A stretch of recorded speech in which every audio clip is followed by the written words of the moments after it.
All right, good evening and welcome everyone to the regular meeting of the Solvang City Council for Monday, March 14th, 2022. Now call the meeting to order at 6:34. Madam Clerk, please take the roll. Councilmember Clark. I'm here. Mayor Pro Tem Infante. Present. Councilmember Loretta. Here. Councilmember Thomas. Here. Mayor Yurick. Here. Mayor Pro Tem Infante, would you please lead us in the Pledge of Allegiance? Absolutely. Please stand, put your hand over your heart, and we'll start. I pledge allegiance to the flag of the United States of America and to the republic for which it stands, one nation, under God, indivisible, with liberty and justice for all. Thank you so much. Moving on, we have no ceremonial items or commendations or presentations. I do have a proclamation. Oh. Okay.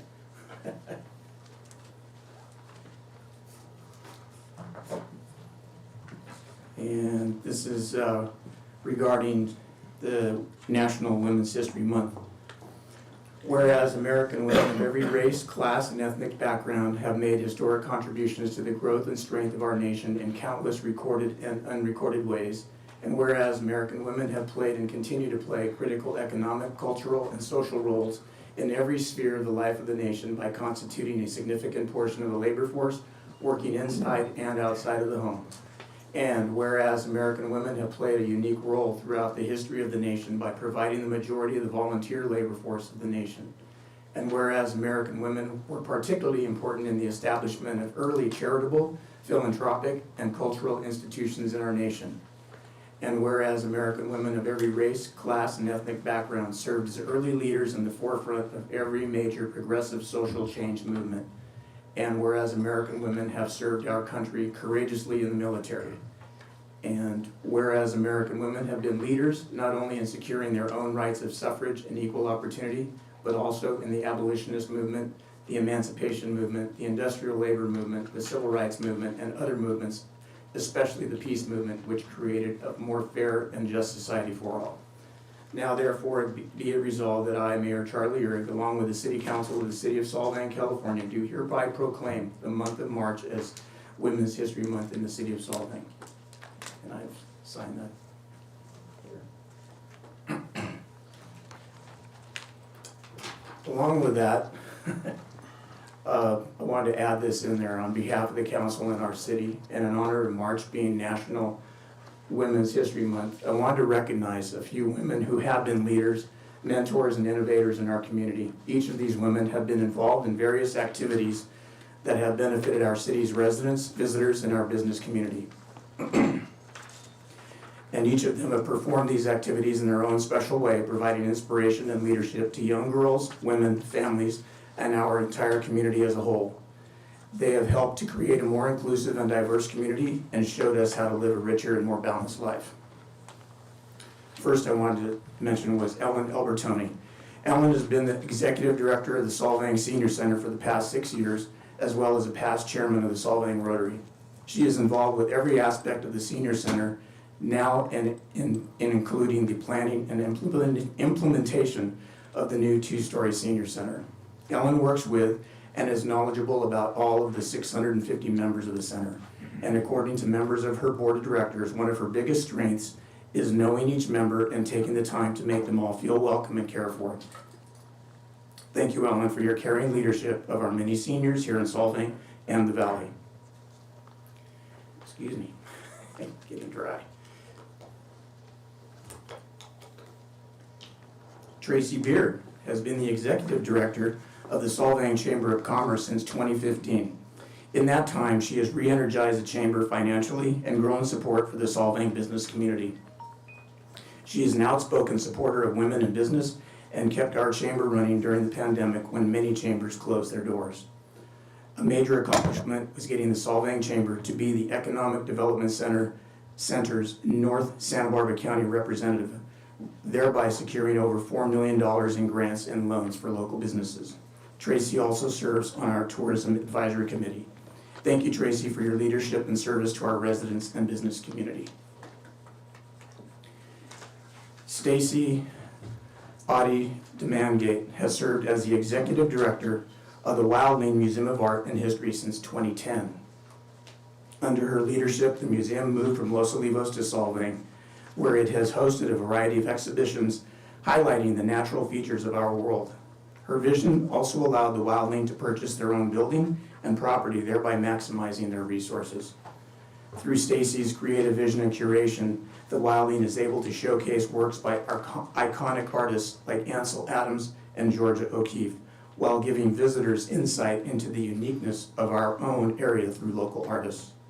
Thank you, Stacy, for your inspired leadership in bringing us a variety of ways to enjoy, create, and understand art in our community. Esther Jacobson Bates has been the executive director of the Albertoni Museum since 2003. Some of her accomplishments include developing a strong relationship with the Danish Embassy, which helped to bring His Royal Highness Henrik, the Prince Consort of Denmark, to the centennial celebration of Solvang in 2011. She has authored a book, The Spirit of Solvang, telling the history of Solvang, and she continues to provide our community with insights into Solvang's Danish heritage.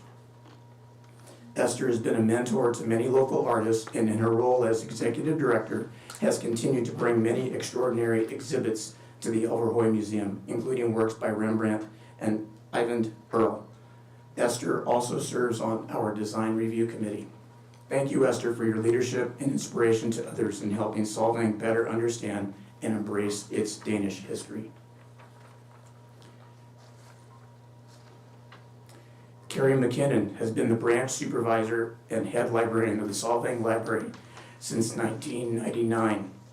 In addition, she was also, for a short time, the Buellton and Solvang supervisor from 2015 to 2017, prior to Buellton hiring a full-time head librarian. Carrie has been at the forefront of providing programming and technological support to our underserved community, seniors, and families.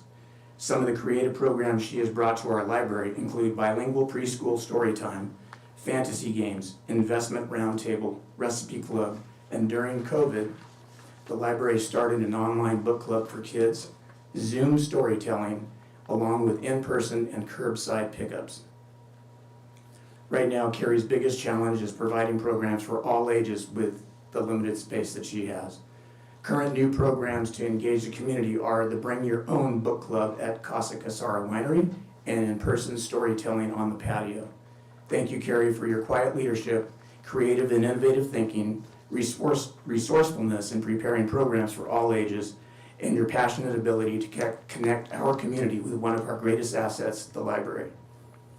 As one of her board members said, Carrie is one of Solvang's greatest assets. Excuse me.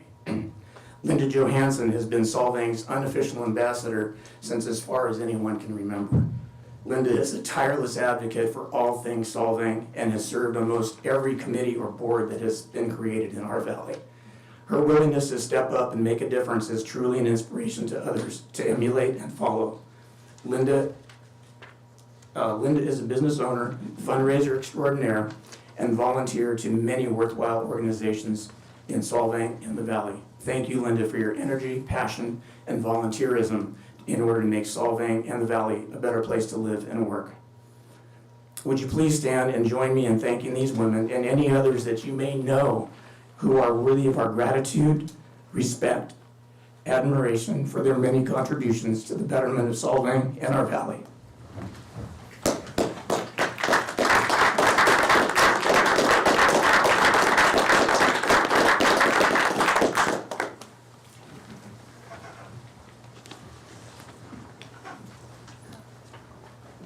Moving on to public communications, and we're still getting some in. Let's see if I have them in order here. Madam Clerk, would you please read the statement about communications?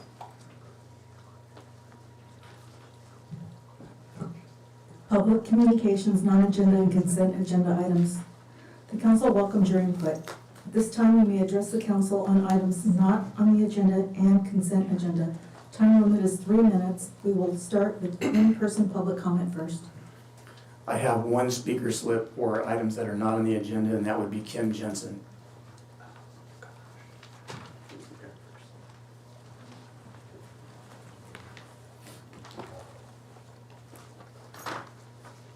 evening, Mr. Mayor, council members. I'm here momentarily to just say, please come show at Memorial Hall on the 29th and 30th at the Veterans Hall. Vikings are having their semi-annual blood drive. We'd love to see some of you give a pint to help out the cause. We've been doing very well last 2 years. We've gotten over 160 pints of blood that goes straight to our local community within Santa Barbara County. So we've done real well with that. And I just remind everybody that we take appointments and just go online to Vitalent, and you can see that there's going to be a full 2 days starting at 2 o'clock till 6:30 both days. And if you can't give blood, have someone go in your place. That would really help. Thank you, Kim. At this time, I don't have any other speaker slips. Is there anyone that hasn't submitted a speaker slip wishing to have any comments for items that are not on the agenda that is in person right now? Yeah. Then please come forward. And Olsen's Bakery, and I live on Chalk Hill Street, Chalk Hill Viking, what do you call it, Viking Hills. And if any of you know that Viking Hill has always been considered as a racing track for the young kids, from down the park, they go all the way up there, and sort of that street has a lean, so it kind of feels like a racing track. And the young kids are using it as a racing track. When my kids were small, they did the same thing. When Kim was a kid, I'm sure he did the same thing. And many of you who knows people who have kids, they have done the same thing. Is it possible you could install some gentle speed bumps, 2 of them, going up there? Since you have speed bumps putting in everywhere in town. They don't have to be that high, some of them are, but just a little speed bumps would be helpful. We'll mention that to our public works Because director. believe me, it is a hazard. People drive very fast up there. Do you, just as a suggestion, do you call in when you see it happening so that someone from the sheriff's department? It's never in the daytime, in nighttime. It's at nighttime. Mainly in the nighttime, yes. We live right up above there, so it's a big head all the time. And they go fast, very fast. Anyway, just an observation. Thank you. But it's nothing new, has been going on for a long, long, long time. What took you so long? Huh? What took you so long? Because, His kids were. you know, then they were putting in a nice bike lane, and I thought maybe that would help, but no, it hasn't helped. It's still the same. Got it. So anyways, consider that, please. Thank you. Thank you. Are there any others wishing to speak on items that are not on the agenda at this time in person? Seeing none, we'll take it out to Zoom or on the phone. Do we have any out there? I'm not seeing any, we'll bring it back. Now move on to the city manager's report. Thank you, Mayor and Council. I will have a fairly brief report today as we have a full agenda for tonight. Just reminding everybody once again that we are headed towards the final steps towards the transition to elections by district, to where the 4 council member seats would be transitioned to district elections, while the mayor would remain elected at large. You received your input and community input on March 7th last time on the 3 draft maps. And the consultant has taken that feedback and is currently working on additional revisions to those maps, which will be presented to you on March 28th. March 28th would be the introduction of the first reading of the ordinance, and it would be the time when the council would be asked to select the final map for potential adoption.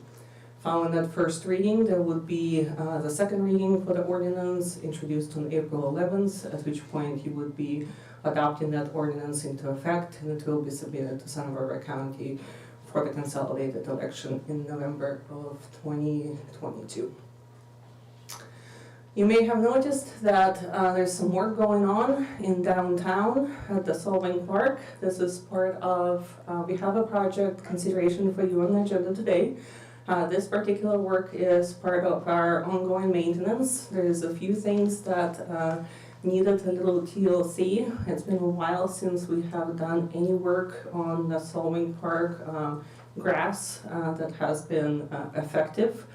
So what we've done before we head into the next busy event season is sectioned off one portion that has the most damage of the grass, especially most of that damage is actually from Yule Fest in 2019. So it's been a while since we haven't fixed that. So we are essentially residing about a third of the Solvang Park. With that work, it will take about 4 weeks for the grass to settle in when the area will be reopened. We're taking advantage of the fact that the area where the gazebo is closed off, and we'll also do some painting and some fixing of the lights to the gazebo while we're at it. And there's also some sidewalk work that needs to be done right next to the park. So all of this will take place before the next event will take place on April 30th, which is the Datsun Roadsters, which will be taking event in that area. So at that point, the area will be reopened, and any additional work on the grass is currently planned to be done after the busy season of the summertime is over with.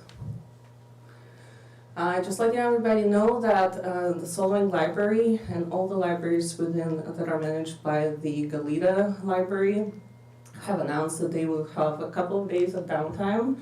They are transitioning from a black gold cooperative system to the KOHA for distribution of materials. And so that will mean that for a couple of days they will be down and won't be able to check out materials, so they will be closed on April 22nd and April 23rd. Now I'd like to turn your attention to something that we have been talking about, which is the law enforcement services and the contract with the Sunbert County Sheriff's Department. The contract cities, which are Solvang, Wildland, Carpenter, and Galita, have been working with the Sheriff's Department through a dispute resolution process because of the disagreements in the contractual arrangement and the proposed costs. And we have not been able to reach any reasonable agreement at this point. So the cities are moving towards a mediation process at this point. It's a joint cooperative effort between all the cities in an attempt to reach an agreement with the Sheriff's Department. This relationship has been long-standing, and there should be a press release coming out on this subject matter as well, so that the public is well informed of this process. Reminding everybody about the upcoming commissions and committee meetings. The Design Review Committee will be meeting this Thursday on March 17th. They have just some regular items on the agenda for processing. The Planning Commission next meeting is scheduled for April 4th at 6 p.m. The Old Lumberyard project has been moved to that meeting at this point, which was at the request of the applicant. The applicant is requesting some further discussions with staff prior to presenting to the Planning Commission about the process for processing of this project. So that will be coming to Planning Commission for preliminary review, and once again to remind that you, City Council, had directed us to continue to work with the applicant on developing an option for a hotel project in that area. The Tourism Advisory Committee will be meeting on April 7th at 3:30 p.m. and there is a new event. There is an item on your agenda today to review the special events permitting guidelines, but there is an application for a new event that hasn't taken place in Solvang before, which is the Santa Ynez, actually I should have said Santa Ynez Pride event application, which will be going through Solvang as a parade. So what we are presenting is that all of those applications would go through Tourism Advisory Committee for their initial considerations. and recommendations. And so this event would be the first one going to the Tourism Advisory Committee on April 7th. Our next agenda on March 28th, we'll have a couple of annual reports, which is the SB1 RMA project list, that's transportation projects. We'll have the Solvang Skeet Mesa LMD annual assessment that's done annually and assesses the fee for the district in Skeet Mesa. As I mentioned earlier, we would have the Solvang elections by district, the final map selection. We'll have an update on the broadband project update, which, as you would recall, you have agreed to work through SBCAG with the county on this effort. And we'll also have Dave Mulinax join us with a legislative update for the City Council. So he'll be here in person to let us know what the League of California is working on in Sacramento. On April 11, you would be seeing the ordinance for adoption for the second reading for the process for the district in elections. They'll be bringing to you a transit operations contract award. Our contract, a 5-year contract, has expired or is expiring at the end of this year. So we've gone through an RFP and have selected a proposed contractor, which will be coming to you for your consideration. We'll also have a discussion as part of a financial plan development for the next 2 years, the grant funding process, per your policy.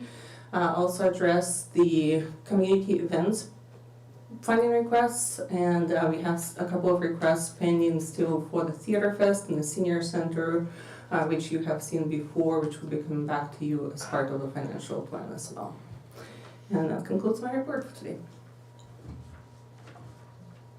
Are there any questions of the staff report this time? No? Thank you for that. Moving on to council comments.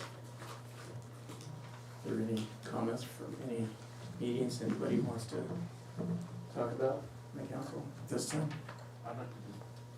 I want to make a shout out, speaking of Women's Month, I want to make a shout out to my wife who's currently in Poland right now working with the refugees. And I just, I'm really proud of her and I wish her a safe return. Yeah. Any others? I'll head into it. Stole my thunder on the library. Although, just to piggyback on what our city manager mentioned, April 22nd and 23rd is the migration. There'll be no way you can place holds on books April 22nd to 24th, but they'll be back open on the 25th of April. So just, that's coming down the road at the library. For our food bank numbers, on March 1, we had a total of 193 households served, 778 individuals. First time using the food bank was 19. The numbers were up again, and they were thinking it might be trending because of the higher cost of gas. Last week, the numbers were 210 for households and 804 individuals. First time users were 28. So again, that was up a little bit from the week before. Want to remind everybody about the St. Inez High School Pirates Car Show this Saturday, March 19, from 9 to 2. It's to support the auto club, or their auto shop, and there'll be some pretty cool looking cars out there. Get out there to support that, and or sign up to, if you have a cool car, which I don't, but if you do, it'd be fun to have you guys out there. So that's this Saturday from 9 to 2, the St. Inez High School parking lot. I received an email from Youth Well. They're a local organization that works with over 200 organizations that are listed for Santa Barbara County. And they have some programs coming up, one of them being on Sunday, April 24th. They're hosting a youth substance use workshop with UCSB. The panel will share how to recognize differences between recreational use and addiction and the negative effects of binge drinking and vaping, as well as showing students how they can be an ally to their peers in recovery and about local resources. Youth Well also works with the Santa Barbara Human Trafficking Task Force to raise awareness They're gonna be hosting a virtual 1-hour education workshop, keep our kids safe, prevent human trafficking in Santa Barbara. You can sign up for those either March 17th, April 12th, or May 15th. Those are the 3 days that they have that. And it's for parents, youths 14 and over, and those working with youth. So the labor trafficking and sex trafficking are topics that we would not normally think of as being issues in Santa Barbara, but they definitely are. So we want to educate ourselves to recognize the signs and how to respond and how you can make a difference in someone's life. Their website, if you have any questions, you can contact them via email at contact@youthwell.org. They're located in Santa Barbara.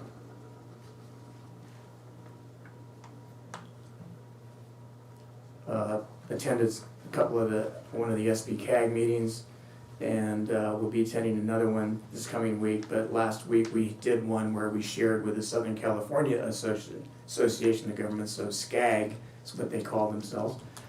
But that was an interesting time with meeting with a number of other cities representatives throughout Southern California, and realizing that even though we're a small community, we all share a lot of the same problems, same visions going forward, and some of the same issues with the state mandates that are not able to allow us as local governments to be able to take care of our general area where we're living out right now.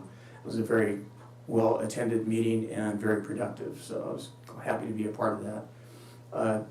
Did want to give a shout out to Santa Barbara County Association of Governments Chair Das Williams on being selected the Vice Chair of the Coast Rail Coordinating Council.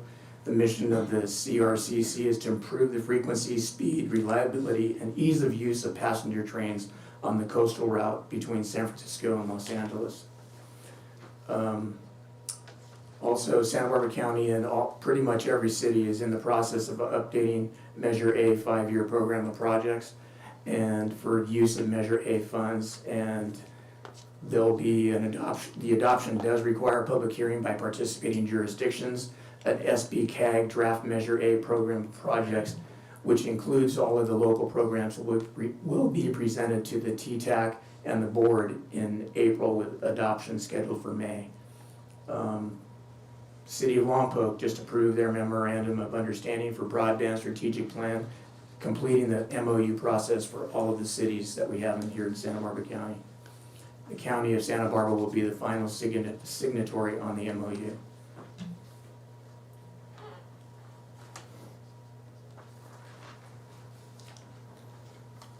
For those of you that are heading north, Caltrans began work yesterday on the US 101 State Route 135 bridge project in Los Alamos. And tomorrow, they're starting the demolition of the southbound bridge beginning tomorrow. So I'm not sure what time. They're just saying they expect some delays and closures going through that area.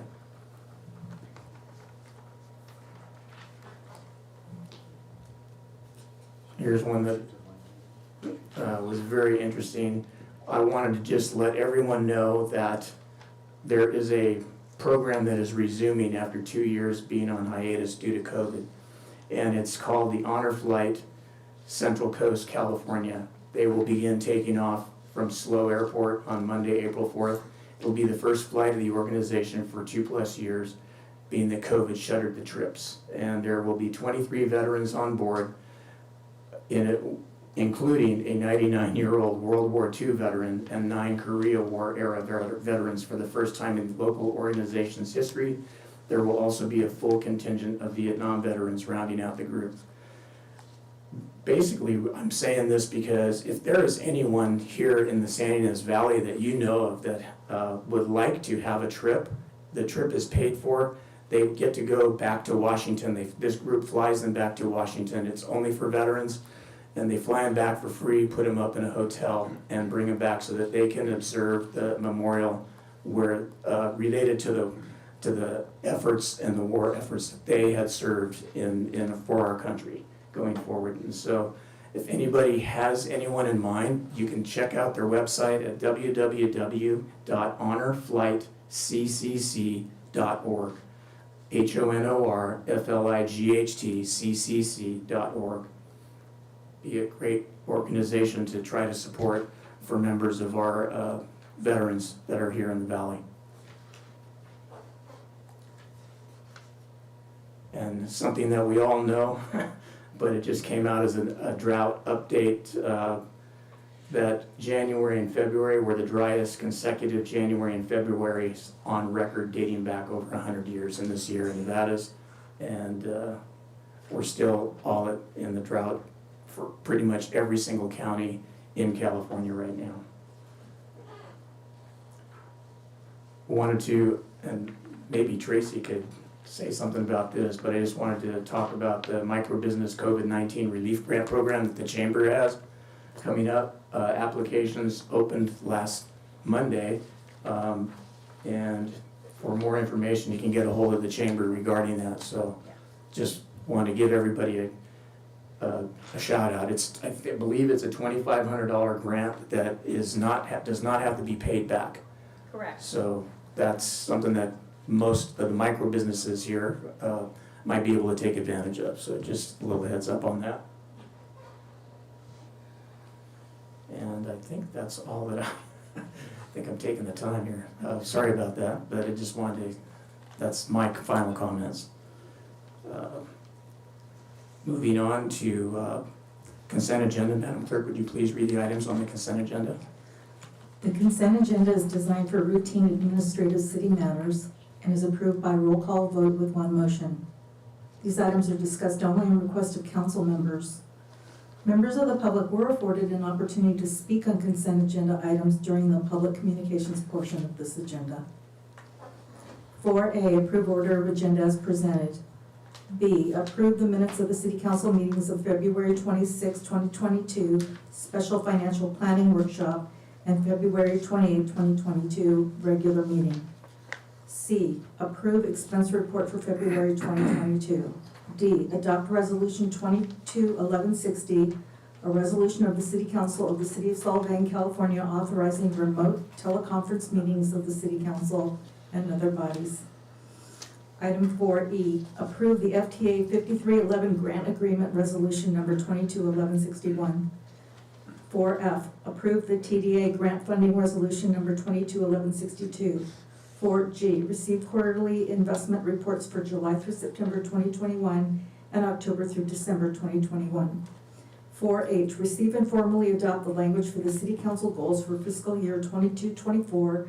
Financial plan is developed at the City Council goal setting workshop on February 26, 2022. 4I, approve city-sponsored LEGO event in concept to take place on April 2nd and 3rd as recommended by the Tourism Advisory Committee. Are there any questions on the agenda, for the consent agenda, or any items that wish to be pulled? I do have a question regarding item 4I. Approve event in concept. What does that mean in concept? So the event is part of the work scope with Cogs and Marvel under the current contract, which was from the beginning of January through the end of July. The Tourism Advisory Committee had recommended there would be an event held in the first quarter of the contract, so in the first part of the contract. The Tourism Advisory Committee met on March 3rd and continued to recommend that the city hold this LEGO event, and they also selected April 2nd and 3rd as the preferred dates just because of that's a slower time and could benefit the city.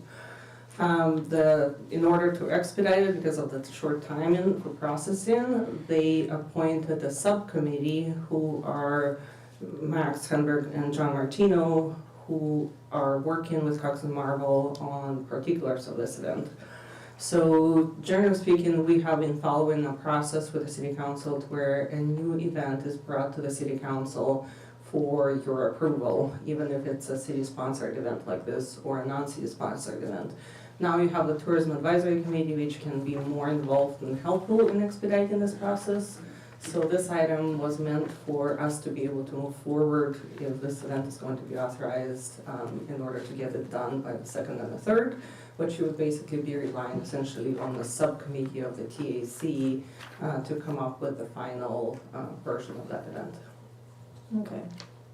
Are there any other questions, Councilmember? I don't want to pull it, but I would just like to, with material to be forthcoming, I would like to make sure that we either incorporate or mention or recognize Patty Fow for her contributions to Legos during Danish Days for so many years. She ran the Lego tent, she recently passed away, and I think it'd be a neat tribute to give her some acknowledgement for Legos and all she's done for our town.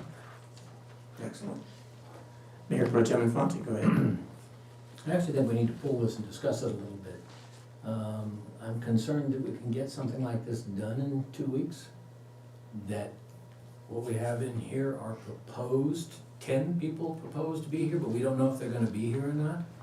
We're gonna pay for them to come, we're gonna give them a money award if they win, second or third. This is,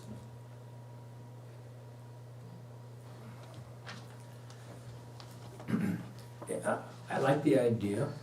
I don't like having it done in 2 weeks. I don't think it can be accomplished effectively. If the objective of our marketing contract is to bring people into the city, there needs to be notice in advance, so people go, oh, that's good, I'll come and go that, but not, it's, if we can't even get the thing lined up 2 weeks away from it, I highly doubt that we can accomplish the goal. For $69,000, I think is the price of this. It's $69,000, and as I mentioned in the staff report, that the subcommittee recommends not building the competition structure stages, so there may be as much as $35,000 in savings. And they're recommending just using tents, the same tents that are used for the Danish Days. I frankly support that recommendation because everything that's built during those events, the city owns, and so we store everything that's built. Now, here's a question.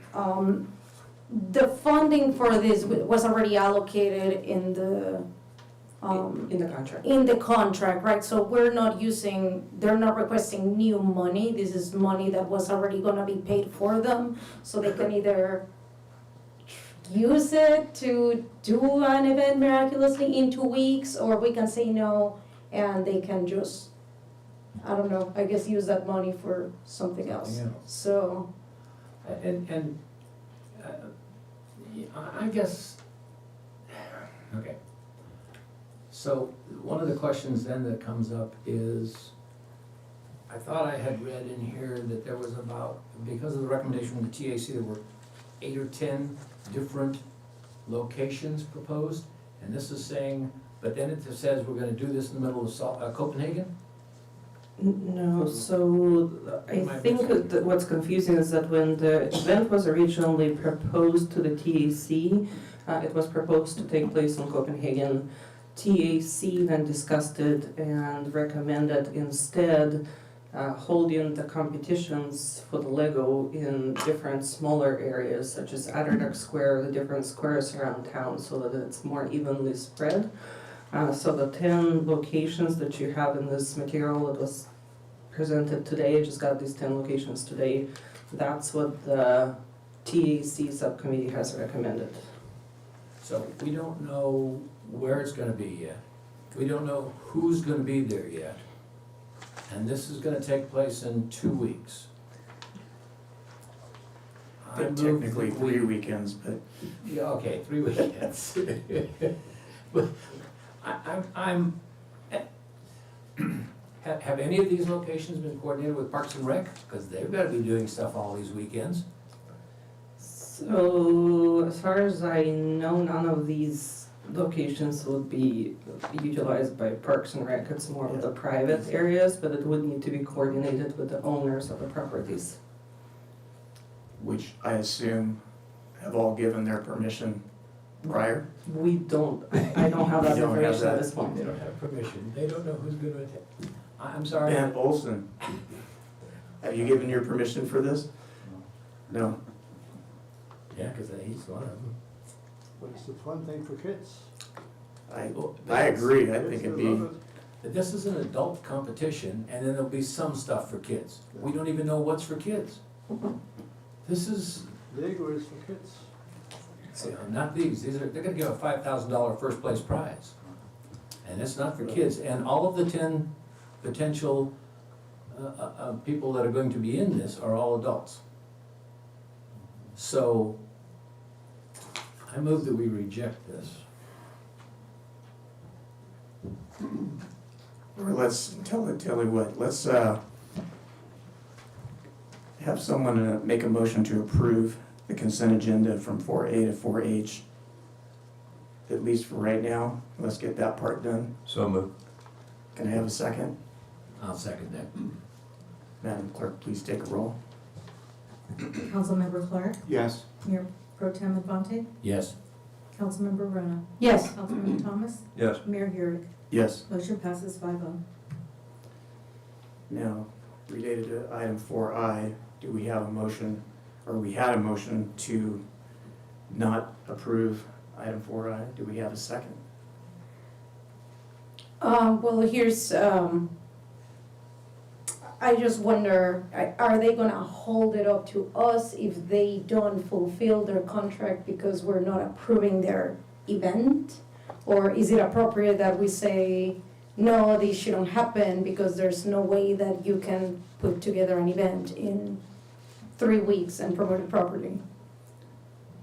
My opinion would be give them the opportunity to be able to do it. Our TAC has already thought this would be a good idea. I think for the most part, our staff agrees with trying to have the event. I think it'd be kind of cool to have it. I mean, it's adult professional Lego builders that are supposed to be coming here to do that. Oh yeah, it's a really great idea. I love it. It's just from a promotion standpoint, this is a very tight schedule. However, and you know, I would hate to see all that effort wasted, but on the other hand, we already budgeted for this. It's not pulling additional money. They're responsible for it, so. But if they don't do it, we don't have to pay them. This is not something we owe them if they don't accomplish it. Correct. So there's no lost money for them or for the city, anyway.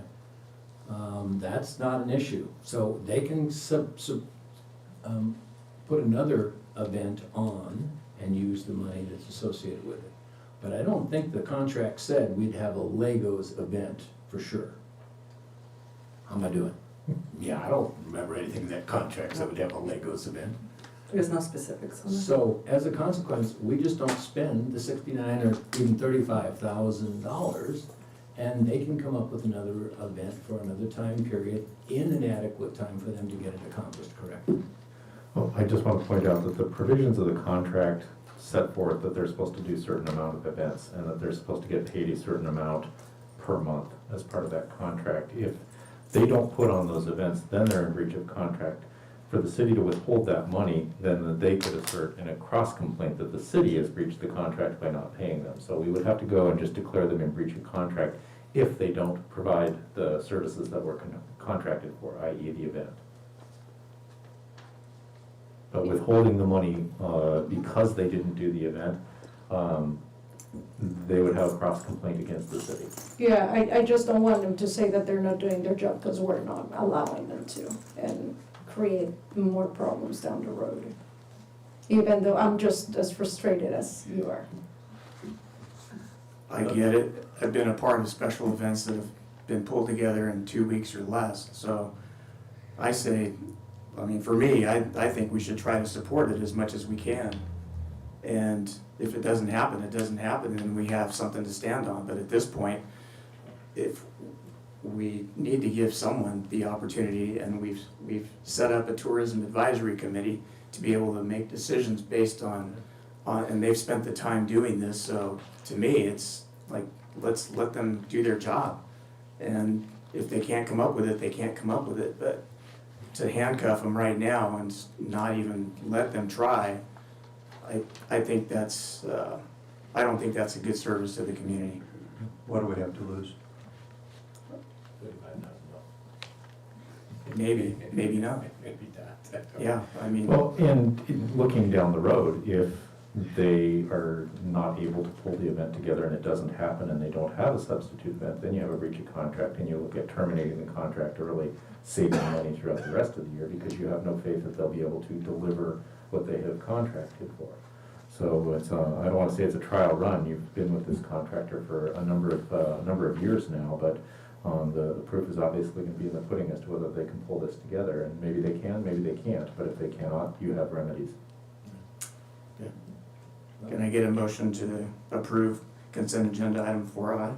I'll make a motion that we approve agenda item 4I. I'll second that. Oh, Councilmember Thomas, second. Roll call, please. Councilmember Clark. Yes. Mayor Pro Tem Infante. No. Councilmember Aruna. Yes. Councilmember Thomas. Yes. Mayor Uhrig. Yes. Motion passes 4-1.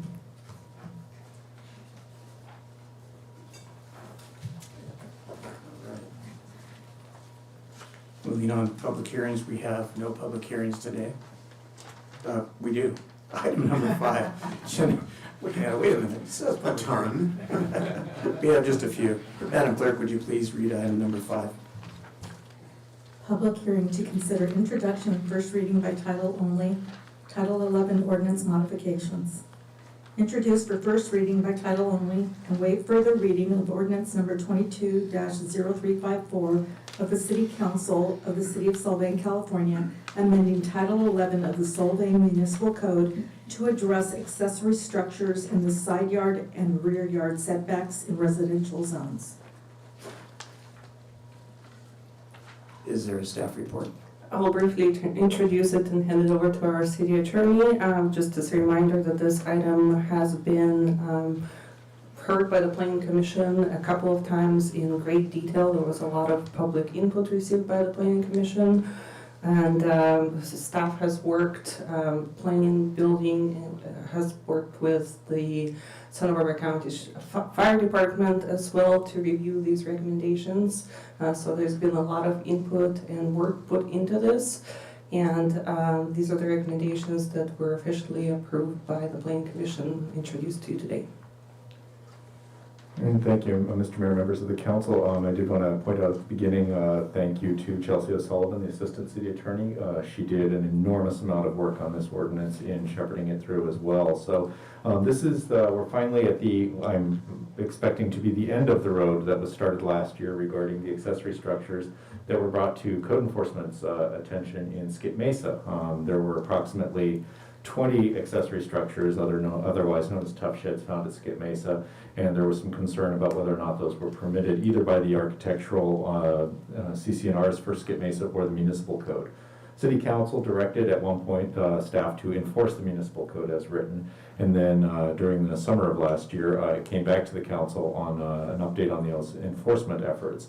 Most of the violations that the city was seeing were the sheds in the side yard and rear yard setbacks. So over the course of the period of time since that point, staff has worked with the Planning Commission and, as the city manager mentioned, a number of other outside agencies to come up with some regulations that would allow the accessory structures in the side yard setbacks. So the ordinance that you have before you sets forth a lot of standards as to how the side yards will be measured, how the accessory structures in those side yards will be measured, where they can be located, and how much clearance they need to have for fire protection purposes.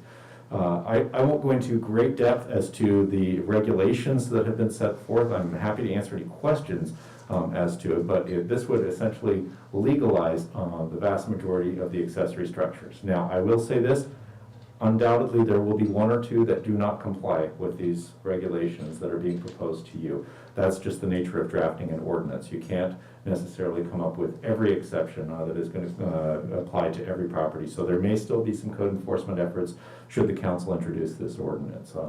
But it's designed and intended to address most of the code enforcement issues that were identified over the last year with respect to the accessory structures in the side yard and rear yard setbacks. With that, I'm happy to answer any questions regarding the ordinance itself. Are there any questions? Comments, no questions. Comment, go ahead. I'll wait till the end. I had just a couple of typos maybe, just to make sure we had this correct. On first page 80, the date should be October 25, 2021, not 2011. Is this in the staff report or in the It's in in the the ordinance? staff report, Okay, starting on page 80 of the agenda. okay. And then, let's see, 90. Oh, excuse me. Just wanted to make sure the language in, see if I can tell you right. 11-6A-4A. I'm on page 91. D, 6A, 4A? yeah, it's page 91 of the agenda. There, the highlighted was expect for accessory structures, and it should be except for accessory structures placed in the side yard. We can go ahead and make that change. I'm not finding it myself because the pagination on my agenda packet is different from yours, I think, so. Okay. It's under D, headline under D.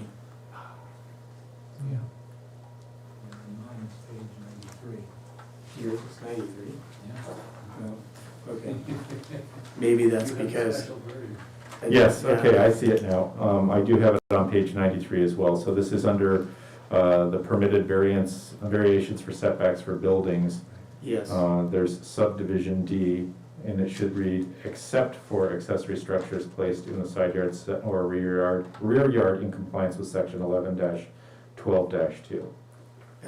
so the next one down, 11-6B-4, C also has the Same same problem. thing. Mhm, I Yeah. see that. Okay, thank you. And that's what I get for, Good catch. come on.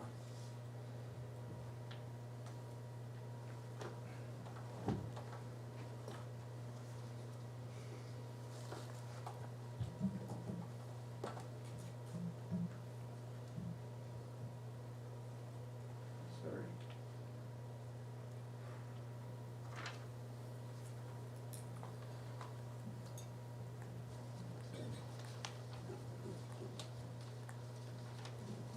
So I'm gonna say I show it on 86 and 93. The language. On D, where setback requirements in residential districts, Yes. for, in the box, it says accessory structure height. Mhm. Should it be greater than 9 feet, but not, the way it's read, I just think it should be, read greater than 9 feet, but less than 12 feet. As opposed to- So what you do with that is, if it's exactly 12 feet, now you don't have a definition. So that's why it's worded the way it is. So if it's not greater than 12 feet, then it could be from anything greater than 9 feet up to and including 12 feet exactly. So that's why it's worded there. I think you could add a greater than 9 feet, but not greater than 12 feet. So add the word Okay. than in there if you'd like. Well, Or accept. you just have the same thing on, that's fine. I wasn't sure, I made sure I wanted to understand that, so. Sure. And the next table does have greater than 9 feet, so we can go ahead and add that than into that box. Which is what I saw, and then it was Mhm. kind of like, seemed like it was trying to say the same thing, as far as the description. Okay. And because it's first reading, you've got the option as well to change any of the provisions. So if there's a height limitation in there, you have that option on first reading, and then we bring it back in second reading. But I will point out, as did the city manager, that this has been discussed at great length at the planning commission, and these were the recommendations that they sent forth. I show it again on page 93, you're probably gonna show it on 95 or 96. It's the Yes, same box. setback, the same box.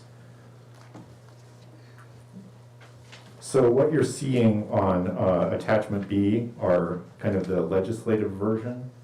That's not going to be actually part of the ordinance itself, that's just to show you Okay. what the changes are.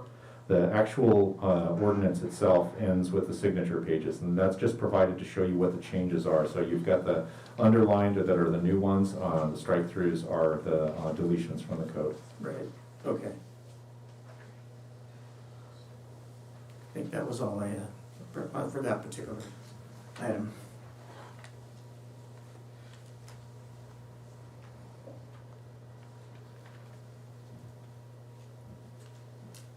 Are there any other comments or questions for the staff report? With that, I'll open it up for public comment. I don't have any speaker slips on this particular one, but is there anyone in-house wishing to make any comments regarding this particular ordinance and the suggested changes?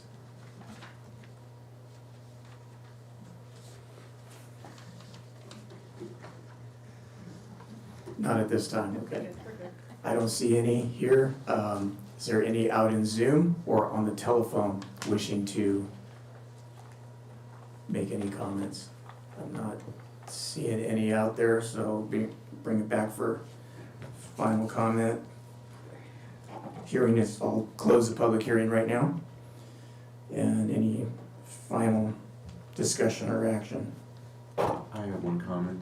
Yes. This whole thing started with one shed, and the fact that it got the city council, the planning commission, code enforcement, city attorneys involved for something that should have been just so simply figured out amongst neighbors, that it's just a tremendous waste of time. So I'm glad we got to this point, but it sure costs a lot of money and time. Is there a motion to introduce for first reading ordinance 22-0354 as presented? I'll make that motion. Second it. Madam Clerk, could you please? And just for clarification, as presented will include the changes that you have pointed out for the typos. Thank you for that, Yes. correct, yes. Councilmember Clark. Yes. Mayor Pro Tem Infante. Yes? Councilmember Roma. Yes. Councilmember Thomas. Yes. Mayor Gehrig. Yes. Motion passes 5-0. All right. Moving on to agenda item number 6. Madam Clerk, would you please read them? Item 6. Public hearing to consider introduction and first reading by title only, Municipal Code Amendments Committee and Commission's Ordinance. Introduced for first reading by title only and waive further reading of Ordinance 22-0355 of the City Council of the City of Solvang, California, amending titles 2, 8, 10, 11, and 12 of the Solvang Municipal Code to reflect Planning Division reorganization, clarify Design Review Committee and Planning Commission powers and duties, clarify appeal bodies, and remove outdated code provisions and typographical errors. Is there a staff report? Once again, introducing some of the background on this item. This item encompasses a lot of amendments to the code, but they all are, or a lot of them are fairly generic. For example, the reorganization of the planning division really just reflects the current true organization of the city, which was approved with the current fiscal year 21-22. And that's how we operate, and so all the titles have been updated to accurately reflect in the code. And then the sections B and C here talk about the powers and duties of the Design Review Committee, clarification of the relationship between the Planning Commission and the DRC, and clarification of the appeal body for items came out of the fact that DRC was a new committee. And even though it was similar to the BAR and inherited a lot of those functions and powers, there were just some questions about how do we go by the process and some clarifications, and also an attempt to streamline the process as much as possible. So the conversation started with the DRC, followed by the Planning Commission, and a joint meeting between the Planning Commission and DRC as well. And so all of the recommendations included here in this packet were unanimously recommended by the DRC and approved by the Planning Commission as well. And City Attorney can walk through some of the legal ramifications of that. Thank you. Again, Mr. Mayor, members of the council, again, I'll thank Chelsea O'Sullivan for an enormous amount of work in doing this. She had the unenviable task in going through the entire code to figure out where there were references to the planning director. And if you take a look at the number of changes that are proposed by this ordinance, Solvang is a very planning-intensive community. There were many references to the planning director in this. So those changes are not intended to be substantive, except for the change of the reorganization. Where there are some substantive changes are, as the city manager mentioned, some of the appeal procedures, some of the typographical errors and outdated references that were in the code. Those are somewhat substantive. And then there's the codification of the design review committee's power and duties. Because it was a new committee, slightly different than the BAR, it took a little bit of time to figure out what their powers were, how they interacted with the planning commission, and apply it specifically to projects that came before them. So with those lessons learned, there were clarifications made to the code. And those are really the major changes that are presented in this ordinance. But the vast majority of the text is not intended to be substantive other than to change the title of the position within the planning division. So with that, I'll be happy to answer any questions regarding the ordinance. Are there any questions, comments? Do we want to make corrections now? You can certainly point them out. Sometimes what in an ordinance that's 60 or 70 pages, Yeah. it is difficult even when you have 5 or 6 reviewers go through it and catch every single one. What I would encourage the council, if you see these in advance, sometimes it's easier for us to get them in advance of the meeting and make those changes and present an amended text rather than doing it on the dais. We're happy to do that, and we recognize that we want precision to the extent that we can provide it in these ordinances. But when you have something that is as detailed and lengthy as this, even with multiple reviewers, I can't assure you that they will be entirely typographical error-free.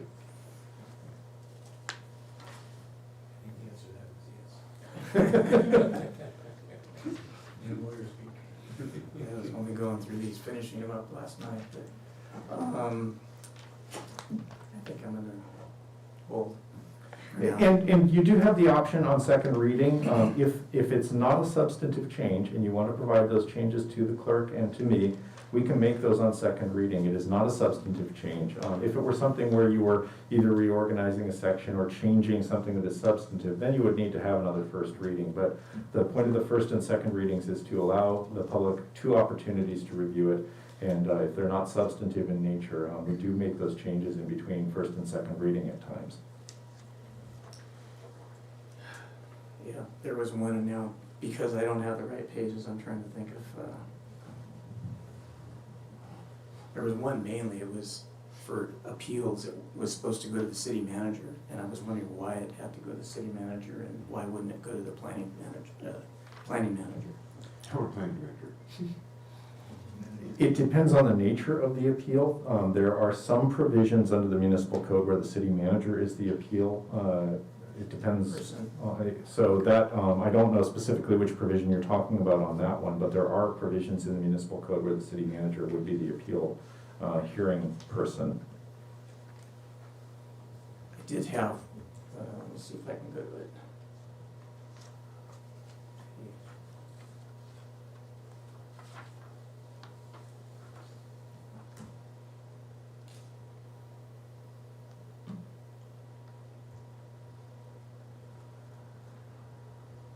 I guess for you guys, it would be page 140. It's under section 91. Okay. And I went back and looked at the old one, but at the end of paragraph 3, the planning manager may approve, conditionally approve, or deny the application. And then there's colons, and then underneath it, church. It almost seems like something's missing from Okay. that section. And I went back to the original and looked at it, and it's the exact same wording. And I was just wondering, it feels like something is missing there. Let me take a look at the, let's see here.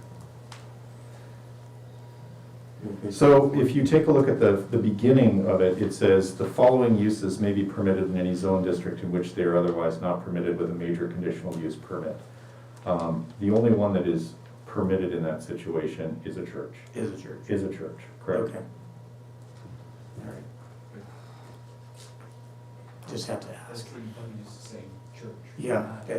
Churches are permitted in that. Yeah, and it's because there is, there's a lot of prefatory text on that, but if you go back to the beginning of subsection 3 where it says the following uses, there may be some situations in the future where the city council says, okay, we are going to allow a major conditional use for another type of use, and you would start to see more and more added on that situation. But the only one currently that is permitted in any zone district with a major conditional use permit would be a church.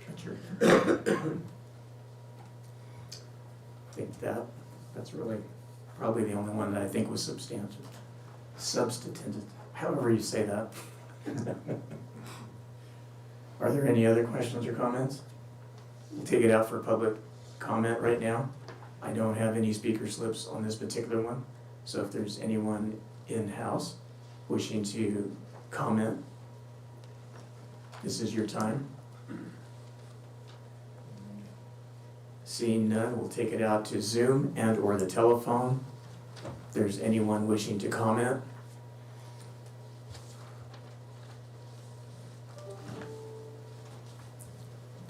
So I'll now close the public hearing and bring it back to council for discussion and action. Any final comments? Is there a motion to introduce for first reading ordinance 22-0355 as presented with the corrections? Yeah, I'll move it. I'll move it. It is accepted as presented with the corrections. Is there a second? A second. Madam Clerk, would you please take the roll? Councilmember Clark. Yes. Mayor Pro Tem Infante. Yes? Councilmember Arona. Yes. Councilmember Thomas. Yes? Mayor Gehrig. Yes. Motion passes 5-0. All right. Moving on now to regular business. Madam Clerk, would you please read item number 7? Utility rate study, public input summary, and setting Prop 218 hearing. Staff recommends council review and discuss utility rate study, public input summary, and preliminary rate calculations, and set a date for the Proposition 218 hearing. Thank you. So this item is regarding the utility rate study. As a reminder, the City of Solvang has not, the last time the City of Solvang went through a rate study was in 2011. We have been working since the beginning of this fiscal year with our consultant, HDR Engineering, and Sean Kroon is here today to present the findings to date. We did hold a public workshop to receive input, so that input has been worked into the presentation that will be presented to you today. But essentially, recommendations are for us to move forward with updating the rates for both water and wastewater services. Those are, just as a reminder, 2 distinct operations. They're both enterprise funds, so essentially they work as a business, and they're fully funded by the consumers who are paying for those services. The services consist of operations and all of the capital improvement projects which need to support operations in the short and the long run. With that, I would like to introduce Sean to walk through this presentation. We also have Jose Costa, who is here with us for any questions afterwards. Sean, take it away. Thank you, Sina. Good evening, Mayor and council members. Appreciate the opportunity to be here with you. I'll kick off here our presentation. If you could pull my screen up. All right. So this evening I want to give you a brief update on the analysis. This is a very similar presentation that we gave previously, and this is very similar to what we gave at the public meeting that the city manager just mentioned. I'll walk through some of these upfront steps fairly quickly, but I want to hit a couple of the key areas that were brought up during that last public meeting and touch on those. As we go through this, the goal again is to sufficiently fund our operating and capital needs for both the water and sewer utility. And as we do that, in order to establish rates under Proposition 218, then we have to develop this study to determine equitable, proportional, and cost-based water and sewer rates. We do that by using industry standard approaches, but tailored specifically to your customers and your system. So how your water system operates, how your sewer system operates. As we go through that process, then we also need to think about prudent financial criteria such as adequately funding your annual capital needs, meeting target ending fund minimum reserves, and maintaining legally required debt service coverage ratios. So as we talk about through this process, We are looking at issuing long-term borrowing for both water and, but primarily sewer capital needs. So maintaining those financial metrics helps you in the long run by getting that better rating if you were to go out through the municipal bond process. So to meet the requirements of Proposition 218, we go through a three-step process. It's a revenue requirement, a cost of service, and a rate design. The revenue requirement is how much revenue is needed in any given year. We're looking at a 5-year period for rate setting, and determine what those revenues need to be. The cost of service then shows us how and who we collect those revenues from. And the rate design is that method to collect that from your customers. And that's largely driven by our cost of service analysis. So as the city manager mentioned, we'll walk through the results and recommendations of the rate study. I'll hit on those key points where we had some public input and comment as we go through this, and then talk about gain any input or feedback from you all, and then next steps of the study. So I'll start off with the revenue requirement analysis. Again, remember, this is just simply determining the annual revenue needs in each of the next fiscal years. So starting off with fiscal year 22-23, as we go through that process, we want to make sure we maintain adequate ending reserve balances, so cash reserves, as well as maintaining those debt coverage ratios. Now, as we look at this, we're focused on a 5-year period for the rate setting time period. But we do look out 10 years so that we're able to look down the road, around the corner, to see what's coming, to make sure we're adequately funding our costs out into the long term. The starting point is a projection of the revenues and expenses, and that's based on your current rates and your current customer characteristics, so number of customers, how much water is used, for our revenue assumptions. Our O&M projections are based on the fiscal year 21-22. And then that's projected out over the 10-year period based on historical inflationary factors. So what's our inflationary adjustment over the long term? Now, as we go through this, we do have one addition over and above the current adopted budget for 21-22, is we do have an additional FTE or staff added in fiscal year 22-23 for the water utility. So that's the only thing above or in addition to our 21-22 budget that we started with. As we started looking at the capital funding analysis for each utility, then we needed to look at long-term borrowing, given the types of capital projects you're incurring and the level of those capital projects. So specifically on the sewer side, looking at the upgrade to the plant for nutrient removal, then that was a key driver in how those types of projects would be funded.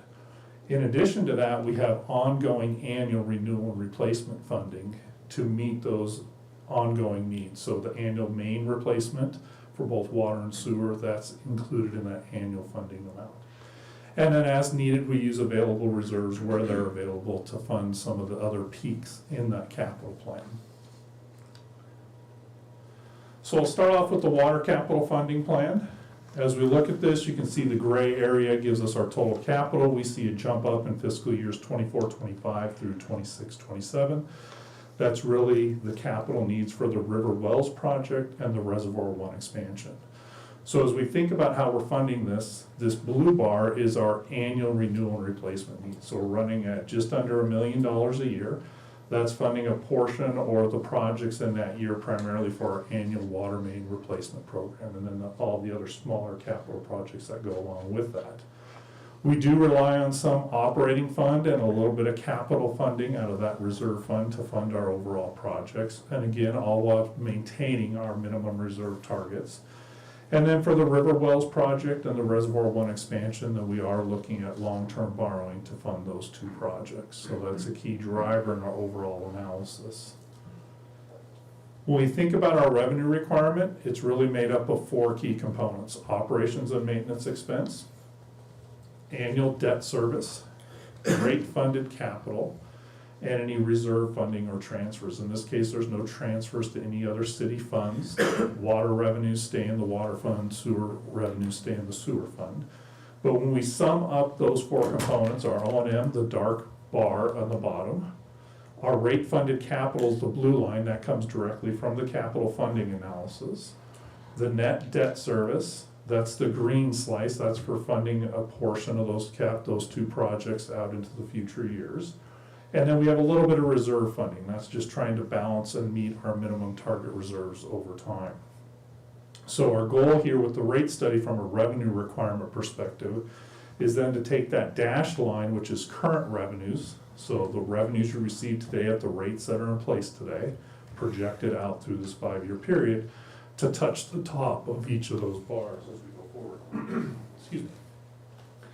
So that's the overall goal when we think of the revenue requirement, is what are those costs in each year, both the capital funding needs and the operating component to maintain the system. Same approach for the wastewater or sewer utility. Again, we have this large peak out in fiscal year 24-25 through 26-27. Again, that's for the wastewater treatment plant quality project. So again, bigger project to meet the requirements of effluent discharge, or how you dispose of the wastewater once it's been treated, as well as maybe in the future provided other ancillary benefits as we think about how wastewater is going to be used in the future and our water supply portfolios.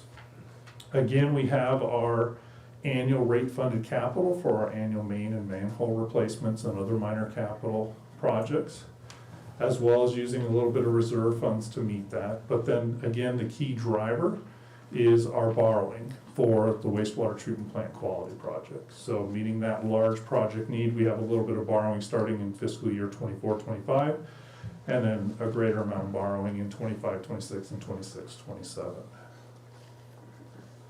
To fund our overall revenue requirement then, again, it's the sum of our O&M expenses, our debt service, our annual rate funded capital, and then funding of reserves. On the wastewater side, you can see it's a little different picture than it was on the water side, where our water utility, the revenues were much closer to our overall expenses in the short term as well as the long term. On the wastewater side, we need to catch up a little bit as well as fund a major project out into the future. So that's a key driver, and you can see the green bars kicking in fiscal year 24-25 through 26-27 to fund the wastewater treatment plant project. So as we go through the revenue requirement, then again, revenue adjustments are necessary for both utilities, really driven by the necessary capital improvement needs as well as inflationary impacts to the O&M. So I'm sure you've all seen, we've all heard the news lately on inflationary impacts. I think last week I heard 7.9% was the latest number. We're not assuming that out into the future, just so you all know. We are running about 3.5% to 4% a year on annual inflationary factors. So assuming that's coming back to, quote, normal, or where we've been historically. We do have the additional borrowing for those projects, and we are maintaining our financial metrics for both debt service coverage ratios as well as maintaining some ending reserve balances. That part is a key element on the wastewater side, given the need to get reserves to an adequate spot prior to issuing long-term debt for the wastewater treatment plant quality project.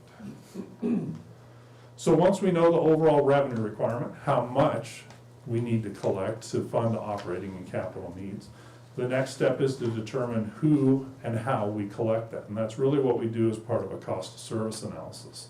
And a cost of service analysis is a method to proportionally distribute the revenue requirements, so all those costs we just talked about, to each of the customer classes of service based on how they use the system and the facilities that are in place to meet those requirements. The goal here is to develop an analysis to meet the proportionality requirement of Proposition 218, and results in what we call average unit costs. So when we come down to the rate design aspect of the study, our rates, the fixed meter charge for water and the consumption charges for water as an example, are based on the costs that are distributed as part of the cost of service analysis. So it tells us this should be X dollars for the meter charge, Y dollars for the consumption charge, and that's going to vary for each class based on how they utilize the system. That's one piece that I added to this presentation to give you a little more information on how that process works as we go through this. So on the water customer side, we have single-family customers, multifamily customers, commercial, and irrigation. Each of those customer classes uses water differently than the others. So if we think about our typical single-family use, we all get up in the morning, we probably shower, we cook, we clean, we do all those things. In the summer, we may be watering the lawn. compared to an irrigation customer, which is only used during the irrigation period. So maybe we get into this time of the year, the irrigation systems are kicking on a little bit more. We get to the peak summer, they're really going as part of that. That in comparison to a commercial customer, which may use the same amount of water every day throughout the course of a year, depending on what's going on in that business specifically. So as we go through this, we look at how each customer class uses the system. On water, it's how much water they use and how they use it, because when we look at how we incur costs, it's there to meet average day needs, so just getting water to the customer. Peak day needs, which is meeting those capacity requirements so that everybody can have the sprinklers going 4th of July weekend before the big barbecue. And then we also have our customer-related needs, which a substitute, this is kind of the fixed cost of the system. That's really what we're trying to capture as part of this process. So when we sum those all up, we compare that to the current revenues from each class, and that determines the overall change in our rates. Same process on the wastewater side, very similar customer classes, single family, multifamily. We obviously don't have irrigation on the wastewater side, but we have commercial low and commercial high. The difference there is the constituents, or from a rate geek here, how nasty the wastewater is and how hard it is to treat. That drives the cost at the wastewater treatment plant. The amount of chemicals used, the amount of energy used, the amount of time expensed, having to treat that higher strength wastewater. And then we have customer costs as well. So those key drivers are the amount of wastewater that flows to the plant, as well as the strength and the customer component. So I just did this for the water utility. These are new slides that you all haven't seen before. But I'll walk you through real quick our key elements for the water cost of service. On the top left, we have the commodity distribution factor, or average day. What this is the total annual usage that we developed for the test period of fiscal year 22-23 based on the historical consumption data. So it looks at a year's worth of data. What you can see here is that single family is the blue, it's 56.8%. Multifamily is red, it's 12.4%. Commercial is green, it's 17.1%. And irrigation is purple and it's 13.7%. If we have $1 allocated to the commodity factor, then that would result in those percentages changing to cents. So if we had $1 in there, 56.8 cents would be distributed to the single family customers, and so on.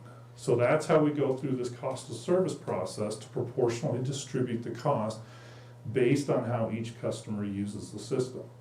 Now we'll compare the top left chart, the commodity, to the top right chart, the capacity. What you see here, based on the monthly meter reads, is 59.4% of the capacity of the system during the peak period is being used by single-family customers. That's compared to 56.8% of the average day. Now you'll notice multifamily and commercial both drop and are reduced percentage from the average day. Now a key driver there is you have separate irrigation meters. So those customers' use on a peak day doesn't generally change because that's mostly indoor use. The exception is some of those that don't have a separate irrigation meter. But you'll notice the purple, or the irrigation, jumps from 13.7 to 14.7. So that gives us our proportionality component between each of the different customer classes. The final one on the bottom left that I'll touch on is the equivalent meter. That's the fixed component. So again, residential customers make up 55.2% of the equivalent number of meters on the system. An equivalent meter is in terms of a 5/8 inch meter. So a 2-inch meter on a commercial customer is 8 times a 5/8 inch meter. So if you have one 5/8 inch meter, it's 1 equivalent. If you have a 2-inch meter, it's 8 equivalent meters. So we've gone through to look at how the capacity requirements on the system are built based on those meter sizes, because those provide the driver in how the system is sized and how much water can be used. The middle chart is the total distributed cost. So if you take the single family, just as the example here, they are out there distributed 56.4% of all the costs. That's compared to 56.8 of the average day, 59.4 of the capacity, and 55.2 of the distribution. Now, this isn't a perfect 1/4 split, right? We have to look at how we allocate the costs, and this is the chart on this page. The blue is our commodity costs, the red is our capacity cost, and the green is our customer or equivalent meter cost. So again, you have to take this times the percentages, the dollars here times the percentages to come up with the total. When we divide through, we come up with our average unit cost. So this comes back to the equity and proportionality that's required of Proposition 218, where each customer class is based on how they utilize the system. Now, when we come through to the end to calculate these unit costs, this is the example of how we calculated the fixed charge for an equivalent 5/8" meter. It's the total customer-related cost divided by the total equivalent meters divided by 12. So take the almost 2.9 million divided by the 3,200 equivalent meters. Again, that's not the number of accounts, that's the number of equivalent meters. Divided by 12, that comes up with a fixed charge of $75.08. So we've gone through this process to determine what that fixed charge would be. On the consumption charges, we do the same thing. We take the commodity and the capacity costs, and we divide it through by the consumption in each of the tiers for single family, and then the overall consumption for multifamily, commercial, and irrigation. So the blue or the bottom piece is the same for everybody. We're distributing the cost based on total annual use, and we're dividing through by annual use, so that is the same. What differs between the tiers and each customer class is that peaking or that capacity factor component, and that's the red part, and you can see how that changes for each tier for single family, and then for each of the different multifamily, commercial, and irrigation customers. Very similar process on wastewater, thinking about the total volumes they discharge, the strength of that volume, or how hard it is to treat, as well as the customer component. So again, as we look at the cost of service, there are cost differences that exist. And so as we go through this, we need to think about how we implement these to maintain the requirements of Proposition 218. This is the first comprehensive cost of service study in some time, and so we want to make sure that we're reflecting those usage patterns appropriately and accordingly based on how we develop the analysis. And this changes from time to time. As the weather may change a little bit, it can impact our overall cost allocation for the long term. So as you look at this more and more, every 5 years or however frequently you would do this, you're gonna have some what I call reset years in year one, where you get back to your cost of service and then you adjust annually. And then you would go through that process again and make those revisions and adjustments to maintain your requirements of Proposition 218. So now we know the overall revenue needs, we know how we're going to collect that, then we can design our rates to reflect the revenue requirement and cost of service through the rate structure or how we charge our customers. So for the water rate structure, currently, all customers receive a fixed charge. So you can see here on the top right, there's a 5/8" meter that's currently $75.43. Again, that increases based on the larger meter size. So the vast majority of your residential customers are your 5/8" meters. Commercial customers, irrigation customers, they vary from a 5/8 all the way up to a 3 or a 4" meter, depending on what their end use is or the amount of water that they need for their entity, business, whatever they may do. Now that difference between the rate for the fixed charge is based on the meter equivalency. So as I mentioned earlier, a 2" meter is 8 times a 5/8" meter. So that $75.43 is multiplied by 8 to come back to that overall rate. On our consumption charge, single family has a 2-tiered structure and everybody else pays a uniform rate or the same rate for all customers. Very common in the industry, because even though those customers, the commercial or the irrigation as an example, and multifamily, use water in the same manner, they're different in the amount of water they use. So think of a 5-unit multifamily complex versus a 50-unit multifamily complex. A tiered structure doesn't fit that on set tiers, because that 5 unit or the 50 unit will be penalized in one or the other depending on where that tier price was set. So that's why on the commercial and on the multifamily and irrigation, we generally don't see tiers on those rates. So here's the present and proposed fixed charges. This is one change from what you've seen prior and a change from the public meeting that we had. The current rate of $75.43 for a 5/8 inch meter is now $75.08 for the projected fiscal year 22-23, slightly less than what we had presented earlier. We updated a component of the analysis based on new recent information, and that changed those relationships and those pie charts just slightly. So it came down, I think it was about 35 cents or so, somewhere in that range. Again, we maintained the meter equivalencies for the larger meter size. So that was that example I gave, how we calculated the 75.08 and then multiply through with the meter equivalence differential. On the consumption charge, we're looking at revising the 2-tiered structure to a 3-tiered structure. Again, the cost of service went through and looked at the costs allocated and distributed to each of the tiers. Dividing through by the consumption of those tiers, we come back with the rate for 0 to 15, 15 to 35, and over 35. Now, those tiers were based on a review of the consumption patterns of your single-family customers. So we looked at the overall use of water based on averages, which was right around our 15 CCF on average per month. 35, which is that second tier, 15 to 35, reflects that summer average use, and then over 35 is that above that component. So going through the analysis to develop those tier prices and then the uniform rate for multifamily, commercial, and irrigation. So to give you an idea of what that bill impact is, you can see here, and I'd focus somewhere around probably the 10 range here in the middle of our chart. The present rates is $109.93 for 10 units, and it would increase to $115.88. So about a $6 increase per month at 10 units of water.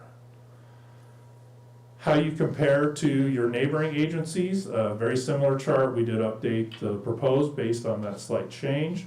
And so you can see here, and I'd really again focus on the 10 to 20 units. That's really your average monthly use is somewhere in that range for your customers.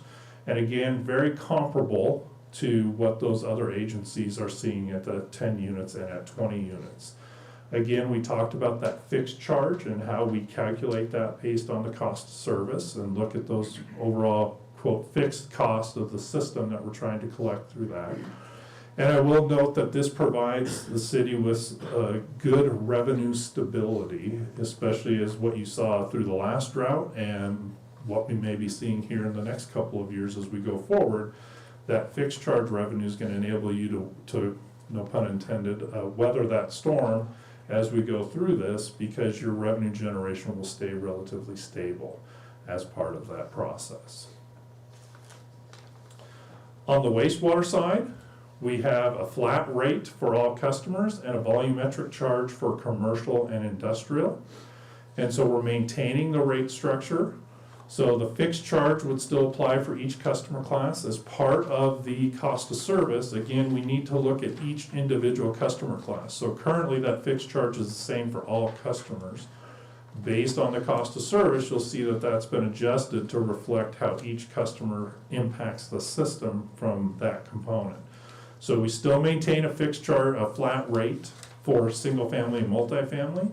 Commercial and industrial, the low and high, there's a fixed monthly charge and a volumetric charge based on the water use, which is equated to their wastewater flows.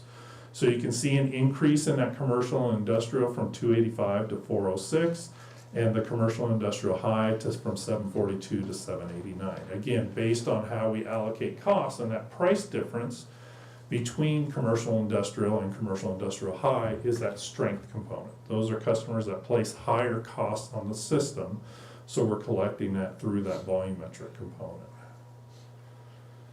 So again, very comparable to your neighbors. Something I didn't mention on the water side, but I'll mention here, holds true for both utilities. Many of these utilities have planned rate adjustments that are still going on.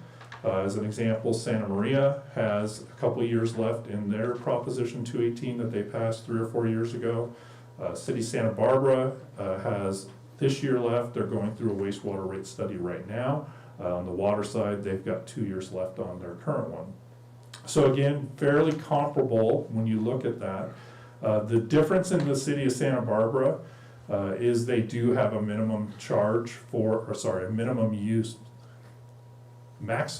use for their wastewater consumption, I apologize, where they only charge up to 10 CCF for those customers. They assume that everything over that is actually outdoor use, and so that's why that's capped at 10 and 20 units. So the combined bill for water and sewer, again, very comparable to everybody in the region here that we looked at as part of this. And again, the 10 and 20 units is probably where you want to focus your attention, only because that's your average customer on the water side. Given winter and summer months are somewhere in that range on average most of the time. So with that, I have no idea what I said or touched there, but I will say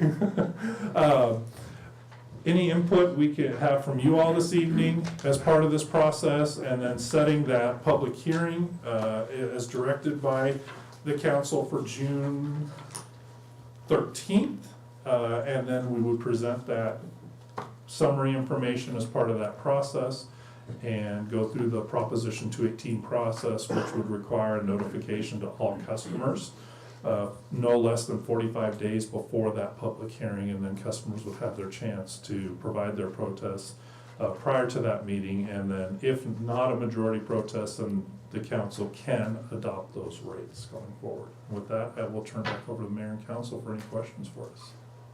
All right, are there any questions of the staff report? Mayor Pro Tem Infante, go ahead. Pardon me.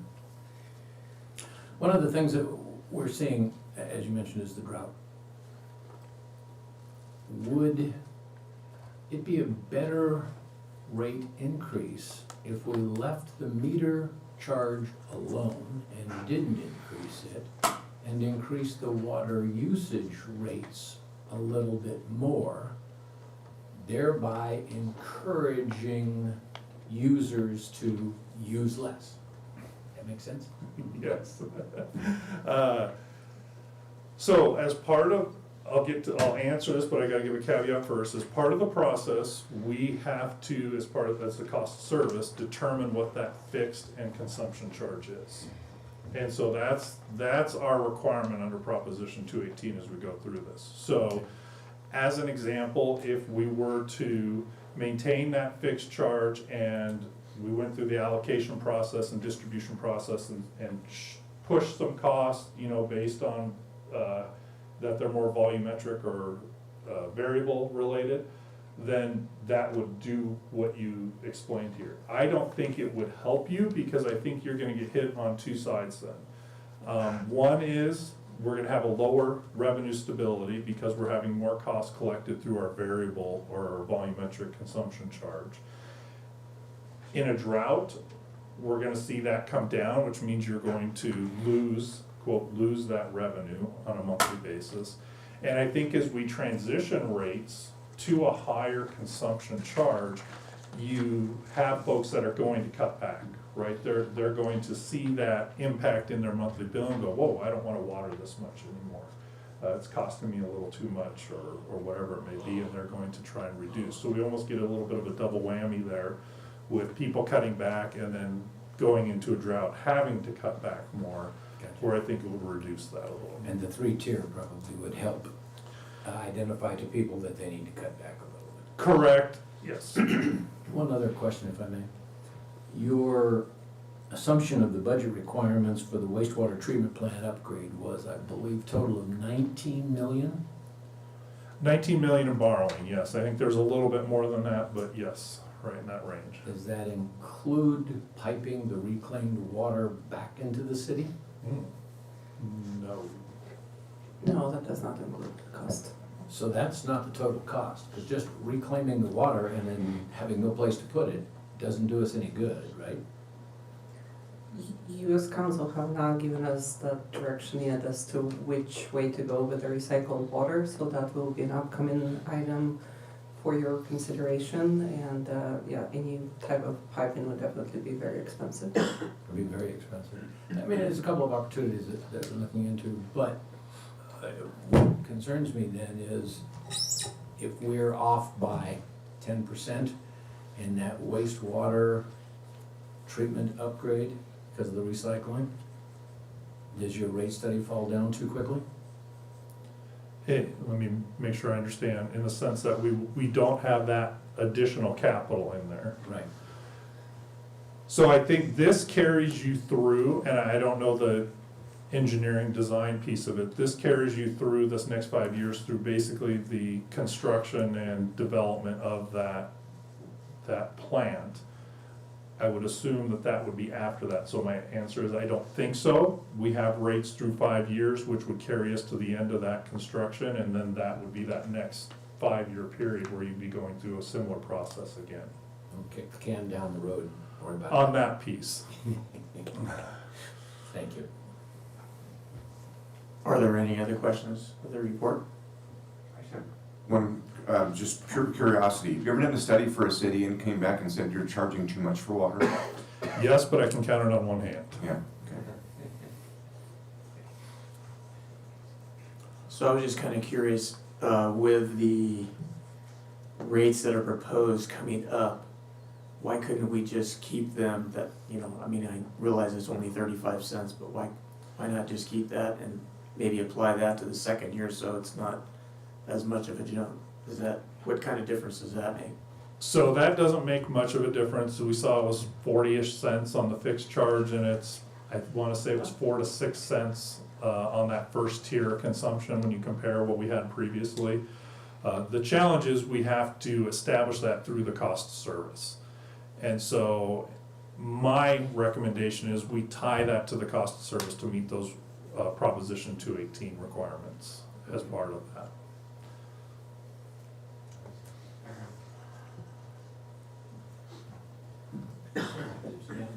It does. Why not keep it the same? Just keep it, You don't yeah. want as much. But I get it. I mean, that's the Prop 218. Yeah. Okay. The reset. All right, any other questions? This time we'll just take it out for public comment. Do we have anyone? I don't have any speaker slips on this particular item. So is there anyone in the house that wishes to speak on any items, this item, right now? I think we're all here for Copenhagen Drive. Was that Wait, didn't we cancel that? All right, we'll bring it back. Anyone in Zoom or on the telephone wishing to comment on this particular item?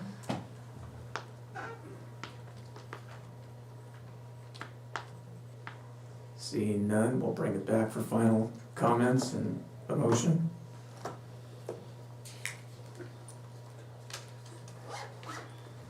And I have a motion to, Are we just setting a date? So the recommendation is for the city council to set Proposition 218 hearing for June 13 of 2022. is there a motion to set a date for Proposition 218 hearing? Councilmember Thomas, is there a second? I'll second. Mayor Pro Tem Infante. Roll call.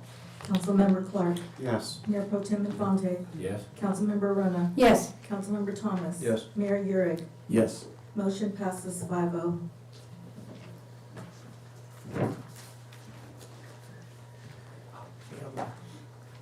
Thank you very much, Sean. Appreciate the effort. Thank you.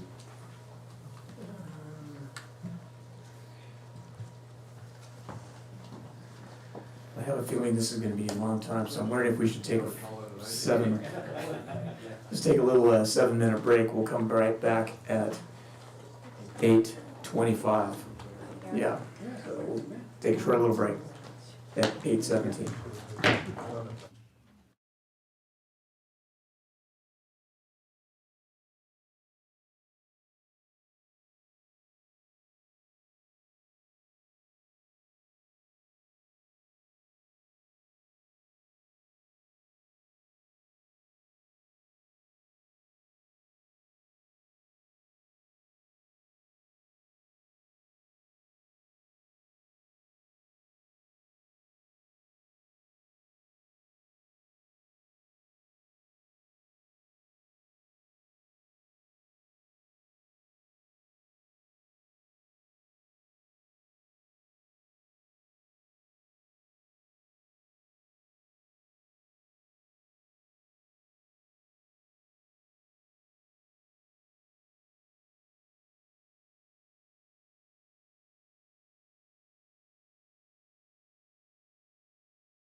We're back in session. I'll call the meeting back to order at 8:30.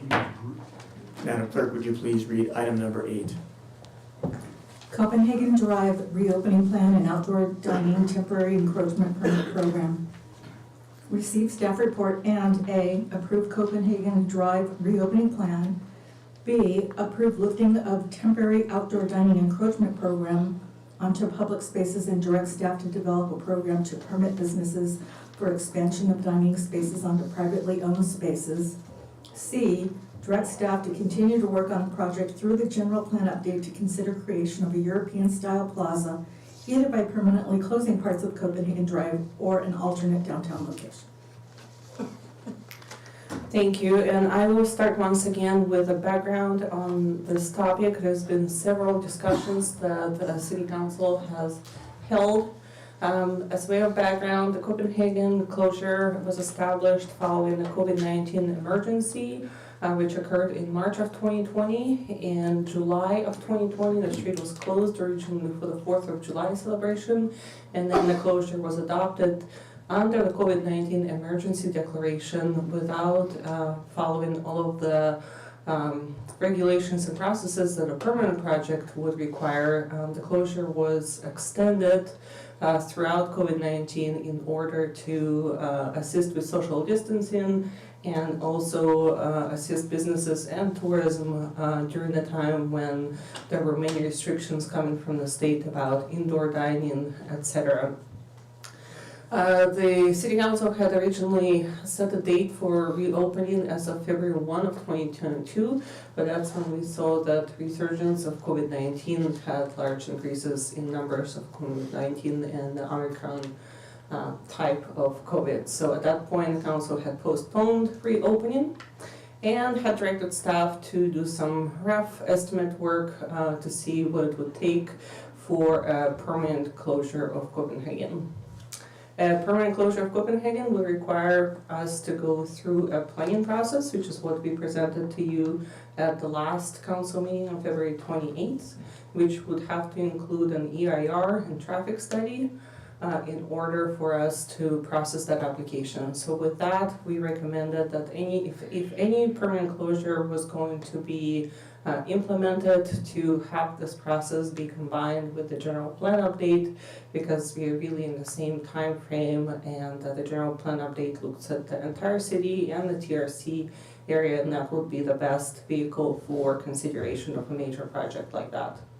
So the council did not select any alternatives at that point and directed staff to, at this time, to go ahead and reopen Copenhagen and to come back with a plan for reopening. So the recommendation is based on that direction, and it is to approve Copenhagen Drive reopening plan, which I will go through in just a minute, which is just a few steps that the staff would need to go through in order to make that happen. We also would like your consideration. Copenhagen is not the only area where businesses are allowed to expand into public places. So none of those businesses have gone through a planning process for this. It's just temporary encroachment permits. So you have quite a few businesses, for example, on Mission towards the west end of town operating in public spaces.